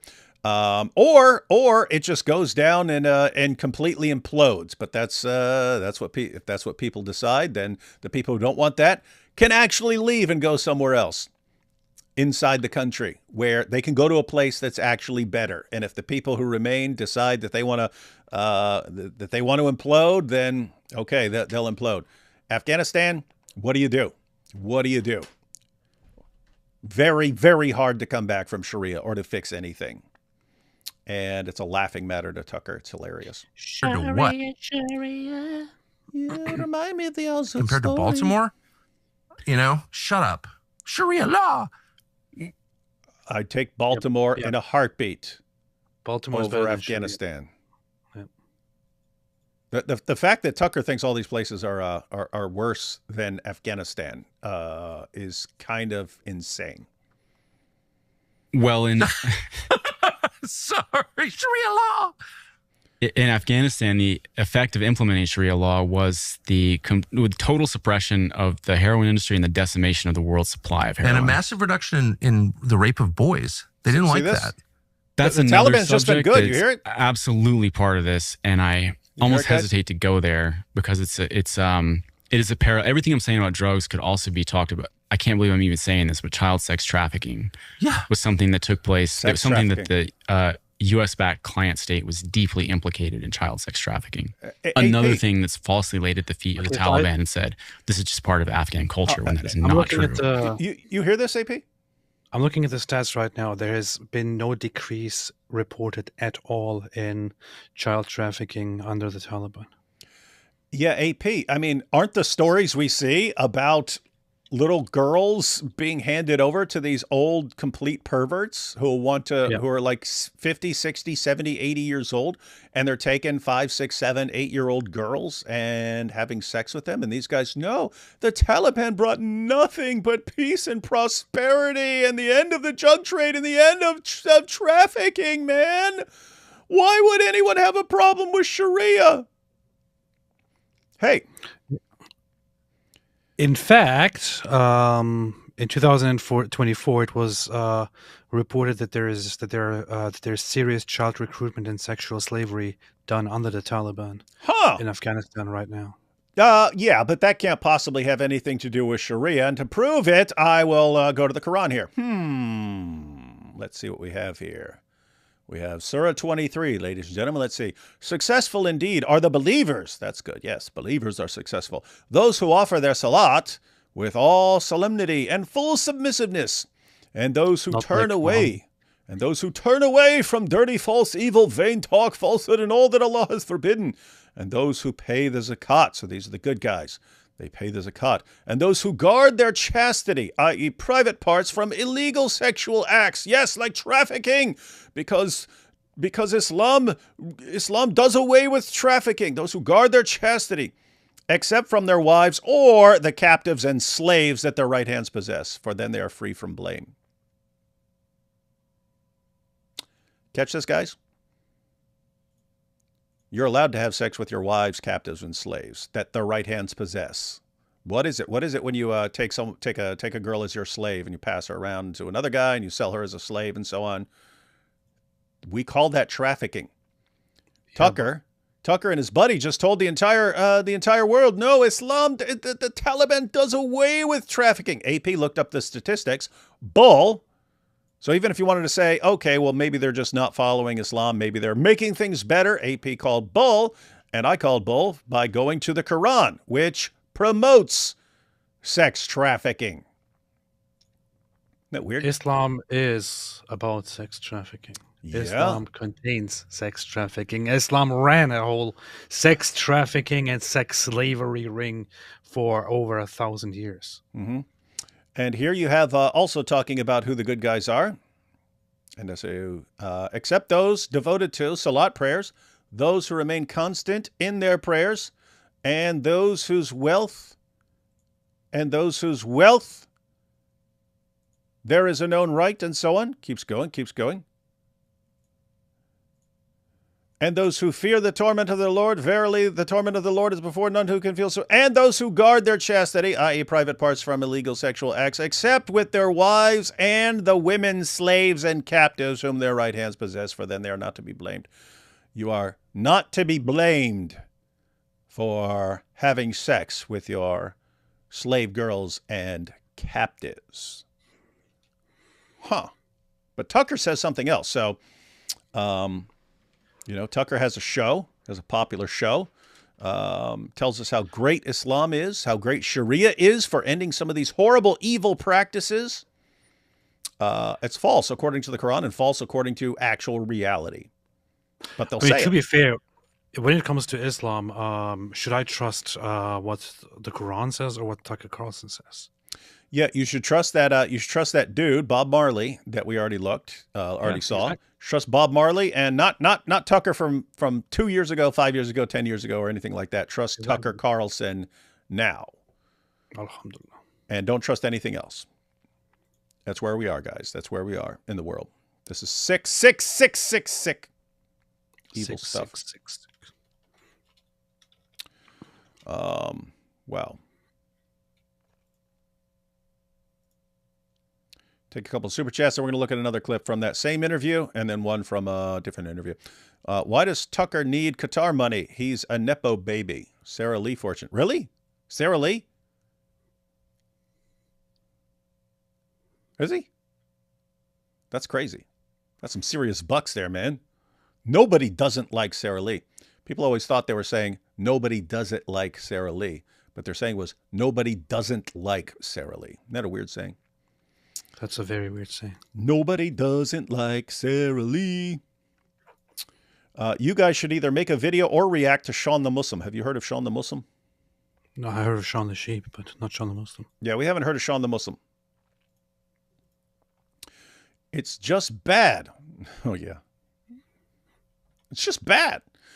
Imagine getting interviewed by Tucker and him acting like he's possessed. Something's wrong with him. Point out he's wrong, but please pray for him. Something definitely wrong with that dude. Do it.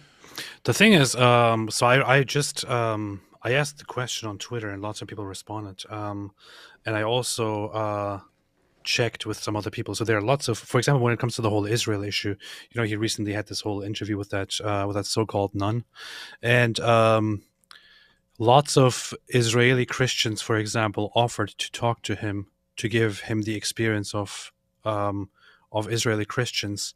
He refuses. He rejects. He does not respond to them. He clearly has an agenda here. It doesn't serve his agenda to talk to people who will tell him things that disagree or that conflict with his interests, So, I don't know. He's onto something evil. Definitely seems like something evil. Evil. Agent Carolina says, potential music and animation collabs. Breakfast Gun, Sal, The Cross Crusader, making relevant playlists to share because I don't know what that means. Evangelist temperament. Powerful. Sal's based.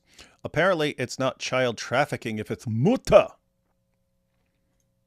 Chad muta. Sharia, you've really got to see her. That's true. Women's voices are now banned from being heard in public in Afghanistan. Oh, yeah, but we can hear Tucker's cackle, apparently. That's perfectly acceptable. They love that. They cannot even speak to each other. Yep, we've seen those articles too, ladies and gentlemen. Tucker thinks, well, why should we care about that? The Taliban's doing such a bang-up job, and they're ending human trafficking without there being any detectable evidence of it. When I served in Afghanistan, I had to read the rules the Taliban had for the young teenage boys they took to their tents. My Afghan advisor, who was born and raised there, told me the Taliban are notorious for pederasty. Well, who are we supposed to listen to? People who've been there, or Tucker Carlson's cackle? Of course, Tucker Carlson. Obviously, guys. Keep in mind, the Taliban is, I mean, just think about this guy. They're talking about the Taliban, and all they had for the Taliban was praise about the great job they're doing in cleaning up the sex trafficking trade and the drug trade. Do you ever talk about specifically Shia beliefs? Only when it comes up, but the vast majority of Muslims are Sunni, so we tend to focus on that. Yeah, when we talk about Islam, it's always Sunni. So. All right. Let's check out. It's always sunny on our show. Always Sunni. Mm-hmm. So now more on Sharia. And now we're going to find out how awesome Sharia is, everyone. You know, again, I'm not... More on Sharia. And this super bass dude. Oh, again. What's crazy is this guy's on here to talk about dealing with like drug problems and stuff like that. And Tucker uses it as an opportunity to praise and promote the Taliban and Sharia. This is from way later in the episode, but Tucker brings it right back to how great Sharia is. So here we go. I'm not here to be a drug warrior or paternalistic or to lecture people who struggle with substance abuse, but I certainly agree with you that should be a value. Well, you should know, Seth, that the real danger is Sharia law. You hear this? He just randomly inserts this. Not the way the Al Zut did, but just randomly tosses in there but this guy's like, oh, we got a real problem here, man. We got a real, well, yeah, but you should know the real problem is Sharia. Is mocking the idea that people are concerned about Sharia. Freaking lunatic, man. Sharia law. And you can tell when you go to a place like Abu Dhabi or Riyadh, like, oh man, I hope we don't ever wind up with a society like this with a rape rate of zero, where you leave your keys in your Lamborghini and don't ever worry about it being stolen. And you know, if people want to get wasted, they do it at home. You know what I mean?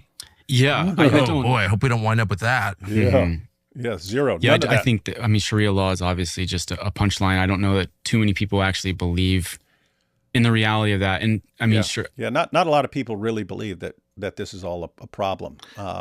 We know that these places are really awesome and that they have no crime and no abuse of women and so on. And it's really great. Yeah. And we should be ashamed.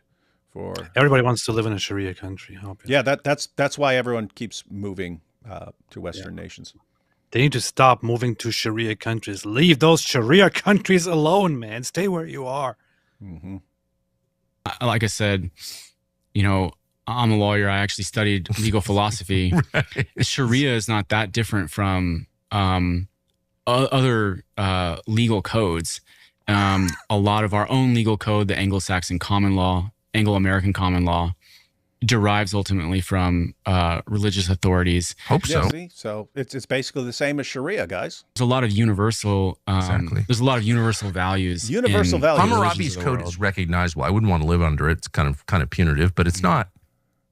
Like I don't know why people do this. I studied this field. I studied I studied letters. Therefore, let me tell you about the Quran. Yeah, he just said it. I'm a lawyer, so I studied law. Therefore, I know about Sharia. Say what now? Say what? So in the course of your various lawyerings and going to law school, they're like, hey, let's do these courses on Sharia, so we really understand Sharia. And he's like, so I can appeal to my personal knowledge and wisdom on this topic because I'm a lawyer. And as we all know, lawyers are the highest authorities on matters of Sharia. I personally studied law, so therefore I can tell you all about the apostasy laws in Islam. And why are you doing this? Why do people do this?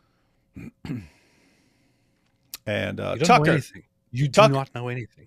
Yeah, but I mean, think about this. The guy just said, so yeah, it's, Sharia is not very different from other legal systems. Tucker, that's right. You remember how Tucker pointed out how Sharia and these countries are so radically different? Yeah. He seemed to know it before 2025. He knew it, and now he thinks you're an idiot if you think that. This is fun stuff. Let's see where they go with this. Another planet. The oldest legal code that we have, Hammurabi's code, it's not like you sort of know what he's talking about, right? Look, I agree, yeah. And look, they put up 10 commandments in front of I live in Austin, Texas, and they put up the 10 commandments in front of the state capitol. And that's controversial among, religious libertarians. But I'm of the view that I'm happy to see them put the 10 commandments up there if they would just follow them, I agree. Starting with thou shalt not kill. I couldn't agree more. Hang on. Wait, did you just hear that? What do they like about the 10 commandments? Thou shalt not kill. If only people would follow that. Okay, so you guys think it's a good idea to honor the principle, thou shalt not kill. Do you think both of us should be killed? Because according to Sharia, both of us should be killed. So take you're saying, I don't even know what to do here, man. Islam says Sharia says both of us here, and probably most of the people in the chat all have to die. And we've gotten more knowledgeable people than you sending us messages about how if they get their way, we're dead. And you guys are, it's just the same thing. I mean, you've got, our law here, and it's just the same thing. And what we really need to focus on is this universal value of thou shalt not kill. And you're promoting and praising a system that literally calls for our deaths and calls for your subjugation because you're a bunch of complete morons, but you're not Muslims, and therefore you have to be violently subjugated, even if they love you, because you're defending and promoting their. You know what's funny? Tucker Carlson's show basically sounds like, especially when he comments on things, like just listening to that bit right now, where he's just bringing up random things and then talking on a very surface, on a very stupid level about Hammurabi and all that. It's just, it sounds like, like a very poorly informed person who just hears random things here and there, sitting with friends and just bringing up random stuff to sound smart. That's basically what it sounds like. It's like nothing that he says here is in any way reasonable. Nothing is actually informative. And then he brings on guests, and then he brings up completely unrelated topics to them and starts praising Sharia when talking to a person about drug problems and all that. What is this, man? This is really the new media? And here's what's interesting, AP, and if you go way back in this episode where Tucker was talking about the testimony of women not being as reliable as the testimony of men. And then here he talks about, hey, if you go to these Gulf countries, they have no rape. They have no rape. Tucker, you might want to see why they get the statistics they do. You know why, Tucker? Because a woman gets raped and then she goes in and reports it to the authorities and they say, well, he says it didn't happen. And then you know what they do? You know what they do then, Tucker? They say, oh, well, he says he didn't do it. You say it happened. So we can't prove anything against him. But guess what? You just admitted that you had sex with someone. So you've acknowledged he's not admitting it. You're admitting that you had sex. And therefore, what happens? They put the woman in prison. And that sends a very clear message to other women not to report on what happens to them. And what happens? Well, then you got no record of rape there. Isn't that great? So wouldn't that be a much better system? But don't take my word for it. Just pulled this up. Don't even know what this is going to say. But Dubai's shameful record on rape. The arrest of a British woman allegedly raped in Dubai mirrors harsh Middle Eastern attitudes towards women and attitudes to women and sexual assault. Huh. That's weird. Huh. What's going on here? Let me see. There's no sexual assault in the Middle East. What are you talking about? Yeah. Well, not that you can prove. Dubai sees and markets itself as a tolerant, cosmopolitan city where East meets West, where Occidental comforts and luxury sit cozily and apparently easily with the Arab Islamic culture. As many visitors to the UAE notice and have mentioned to me, alcohol is readily available in hotels and restaurants. In other words, this isn't even your prime example of a Sharia-compliant country, but they still maintain their attitudes towards women. Unmarried couples often openly share hotel rooms, and visitors to the UAE say they are rarely, if ever, troubled by the authorities over either issue. But recent events in Dubai suggest that this meeting place may not be quite as comfortable or cozy as one may think. On New Year's Eve, a young British woman of Pakistani descent was allegedly raped by a hotel worker at an upmarket hotel in Dubai Marina. She had been celebrating her engagement with her 44-year-old British boyfriend during a 3-day romantic getaway to the city. But based on news reports, their pleasant weekend apparently turned into a nightmare. She reported to the police that a hotel employee followed her into a restroom and raped her. A woman should be able to report a rape to the police anywhere in the world and to expect them to investigate the charge. In some parts of the world, that will actually happen, even though police officials are not always as sensitive or responsive as they should be. But for those of us who live in the Middle East, so this is the person there, it is not really clear what we should do if we're sexually assaulted, abused, or raped.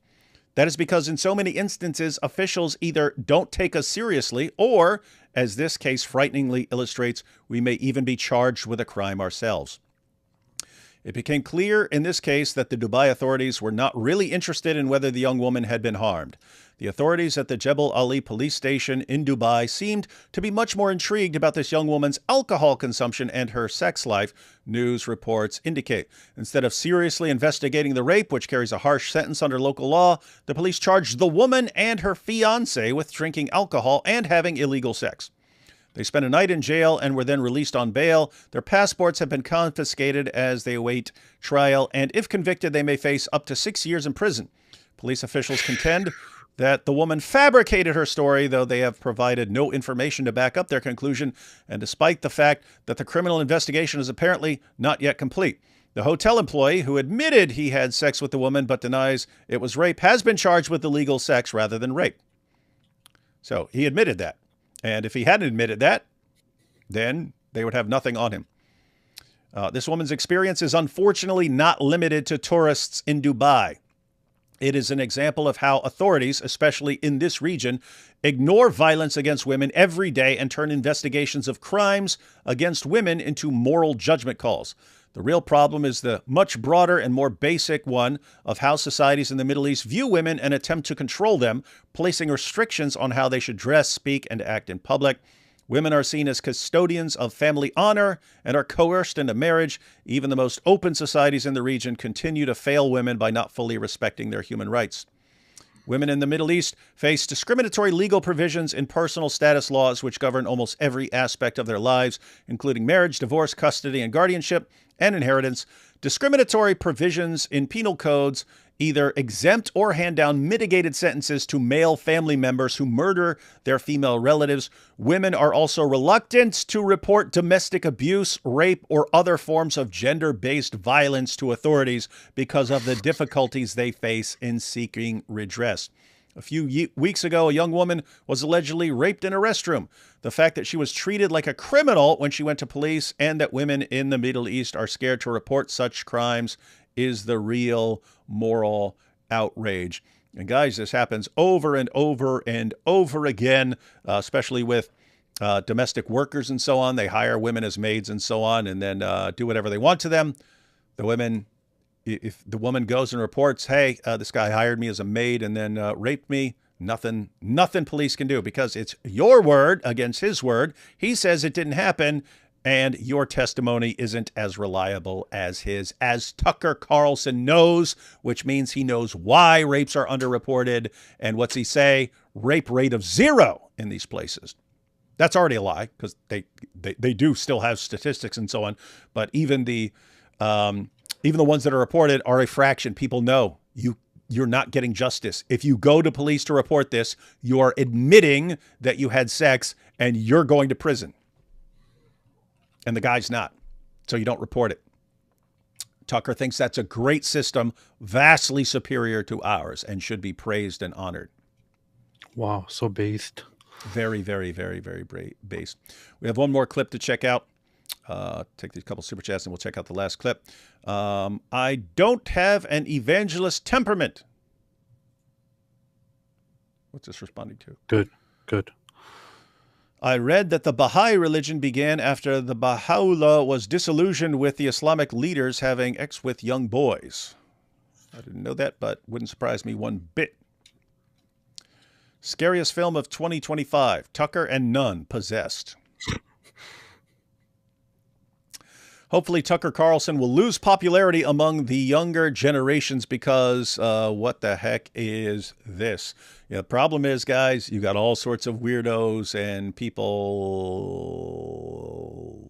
who would love to hear this kind of idiotic nonsense. And he's going to have tons of Muslim fans after this. And maybe that's the point. Maybe that's the point. Another thing I learned in Afghanistan, they had no issue working in the drug trade as long as it goes to the unbelievers. Now, this is interesting. They got a problem with the drug trade if it's going to believers, not if it's going to unbelievers. Interesting. They made lots of money, and the Western countries had a terrible time convincing them to leave the drug trade. This sells to young people reacting to secularism. Yeah. Correction by JT's YouTube. Tucker Swanson McNear Carlson's from Swanson Foods. So it's not Sara Lee, it's Swanson Foods. That's interesting. Got some money, eh? You should bring on Gadfly to talk about the Sharia classes he took in law school. There we go. Yeah. Yeah. Yeah. Since all lawyers are experts in Sharia, we'll just get Christian Gadfly on to talk about the amazing knowledge of Sharia that he was taught in law school. And we have the Sharia punishment for leaving Islam is death. Tucker, is that really so bad? Why should we care? Oh, this AP doesn't want Islam to spread because it would kill him.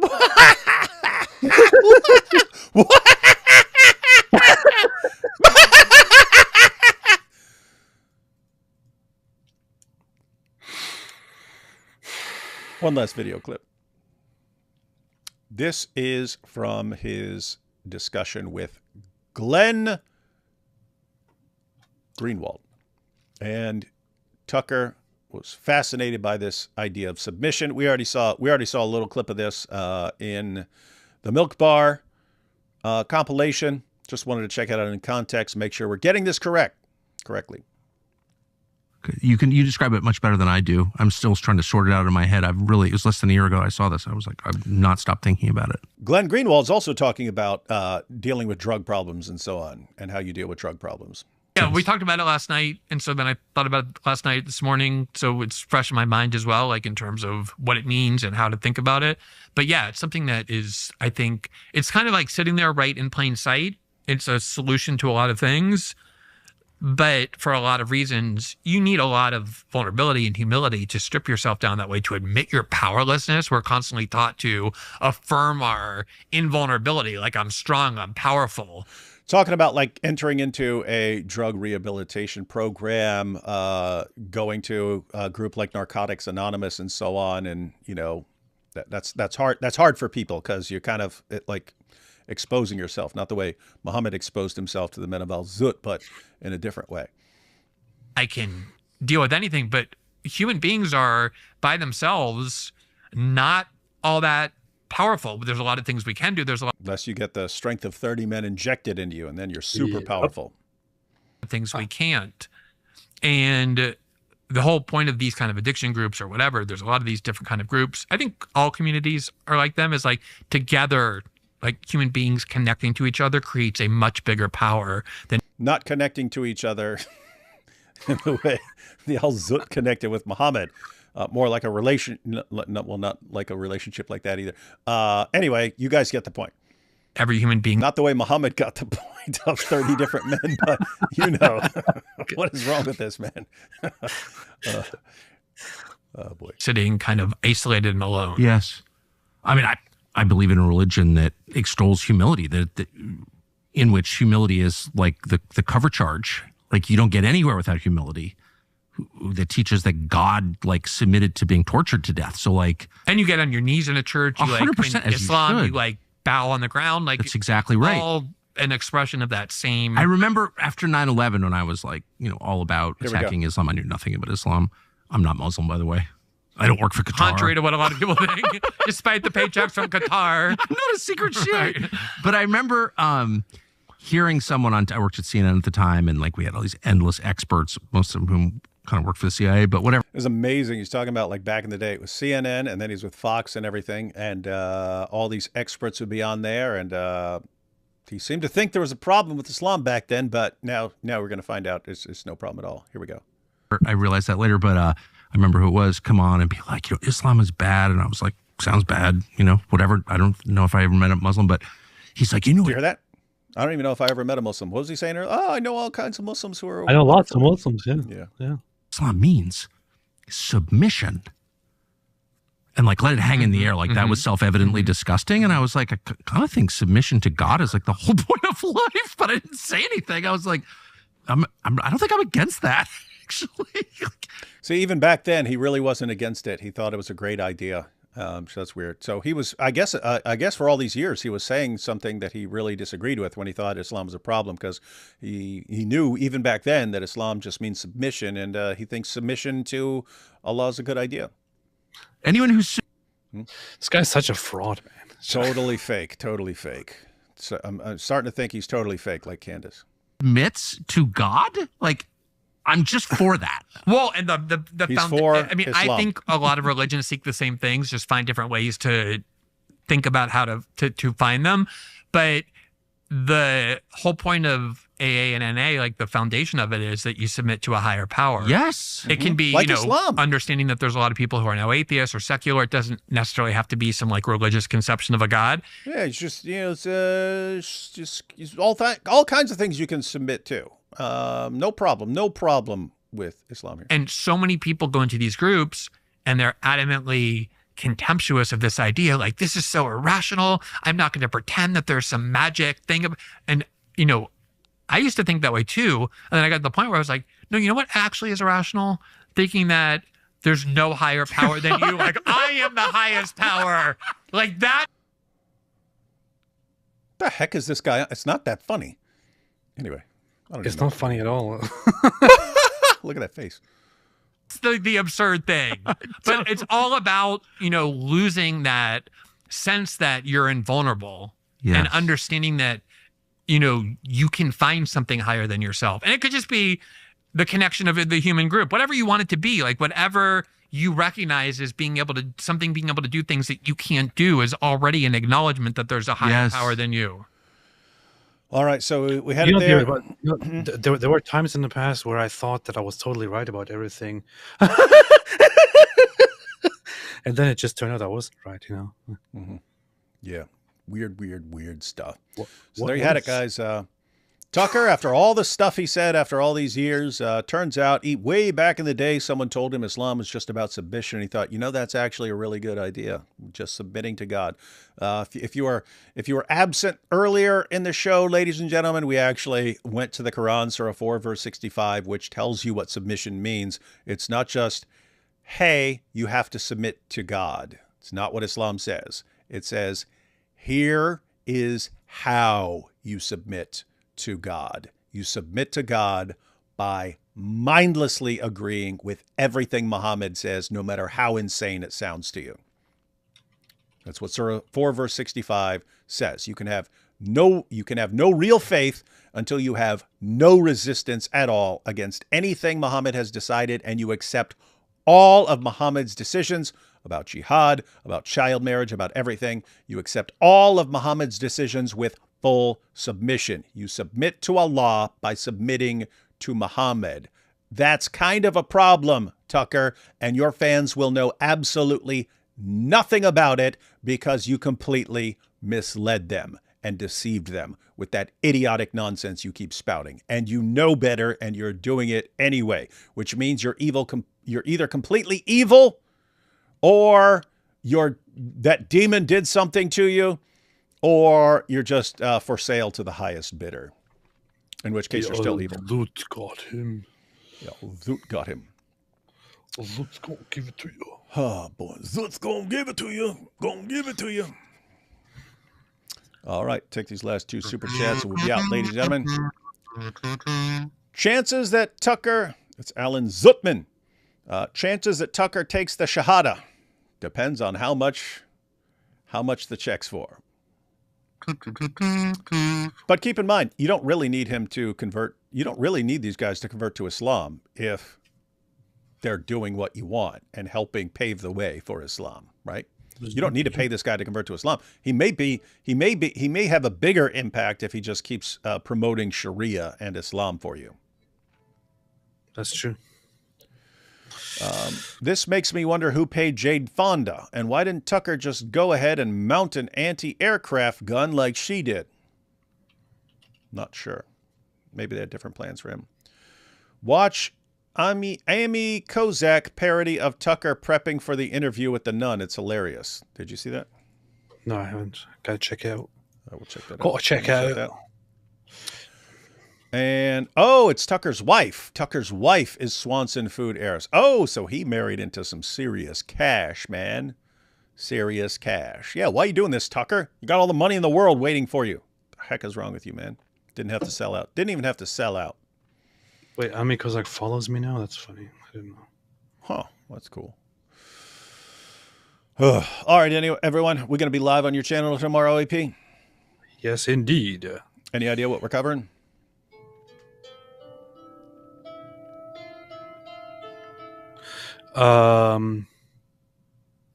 Probably something about Christians or Muslims. Probably something about junk yogurt.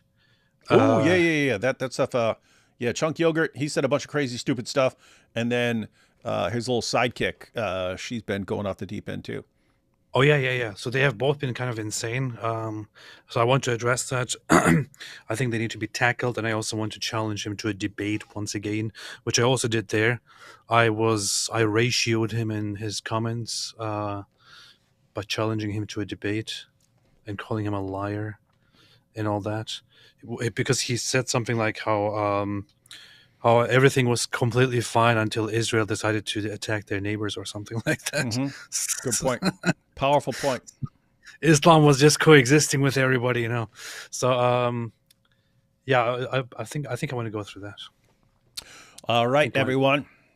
That seems like what we'll be going through tomorrow. I might make a short regular video about the whole Tucker thing, because it's easy just to play a couple of clips and then play the clips of him going off the deep end and then pointing out a couple other things. I might want a regular, just 12-minute video about this, because people need to pay attention. Creepy stuff going on with some of these popular influencers, but something we're going to be seeing more and more of. All right, guys.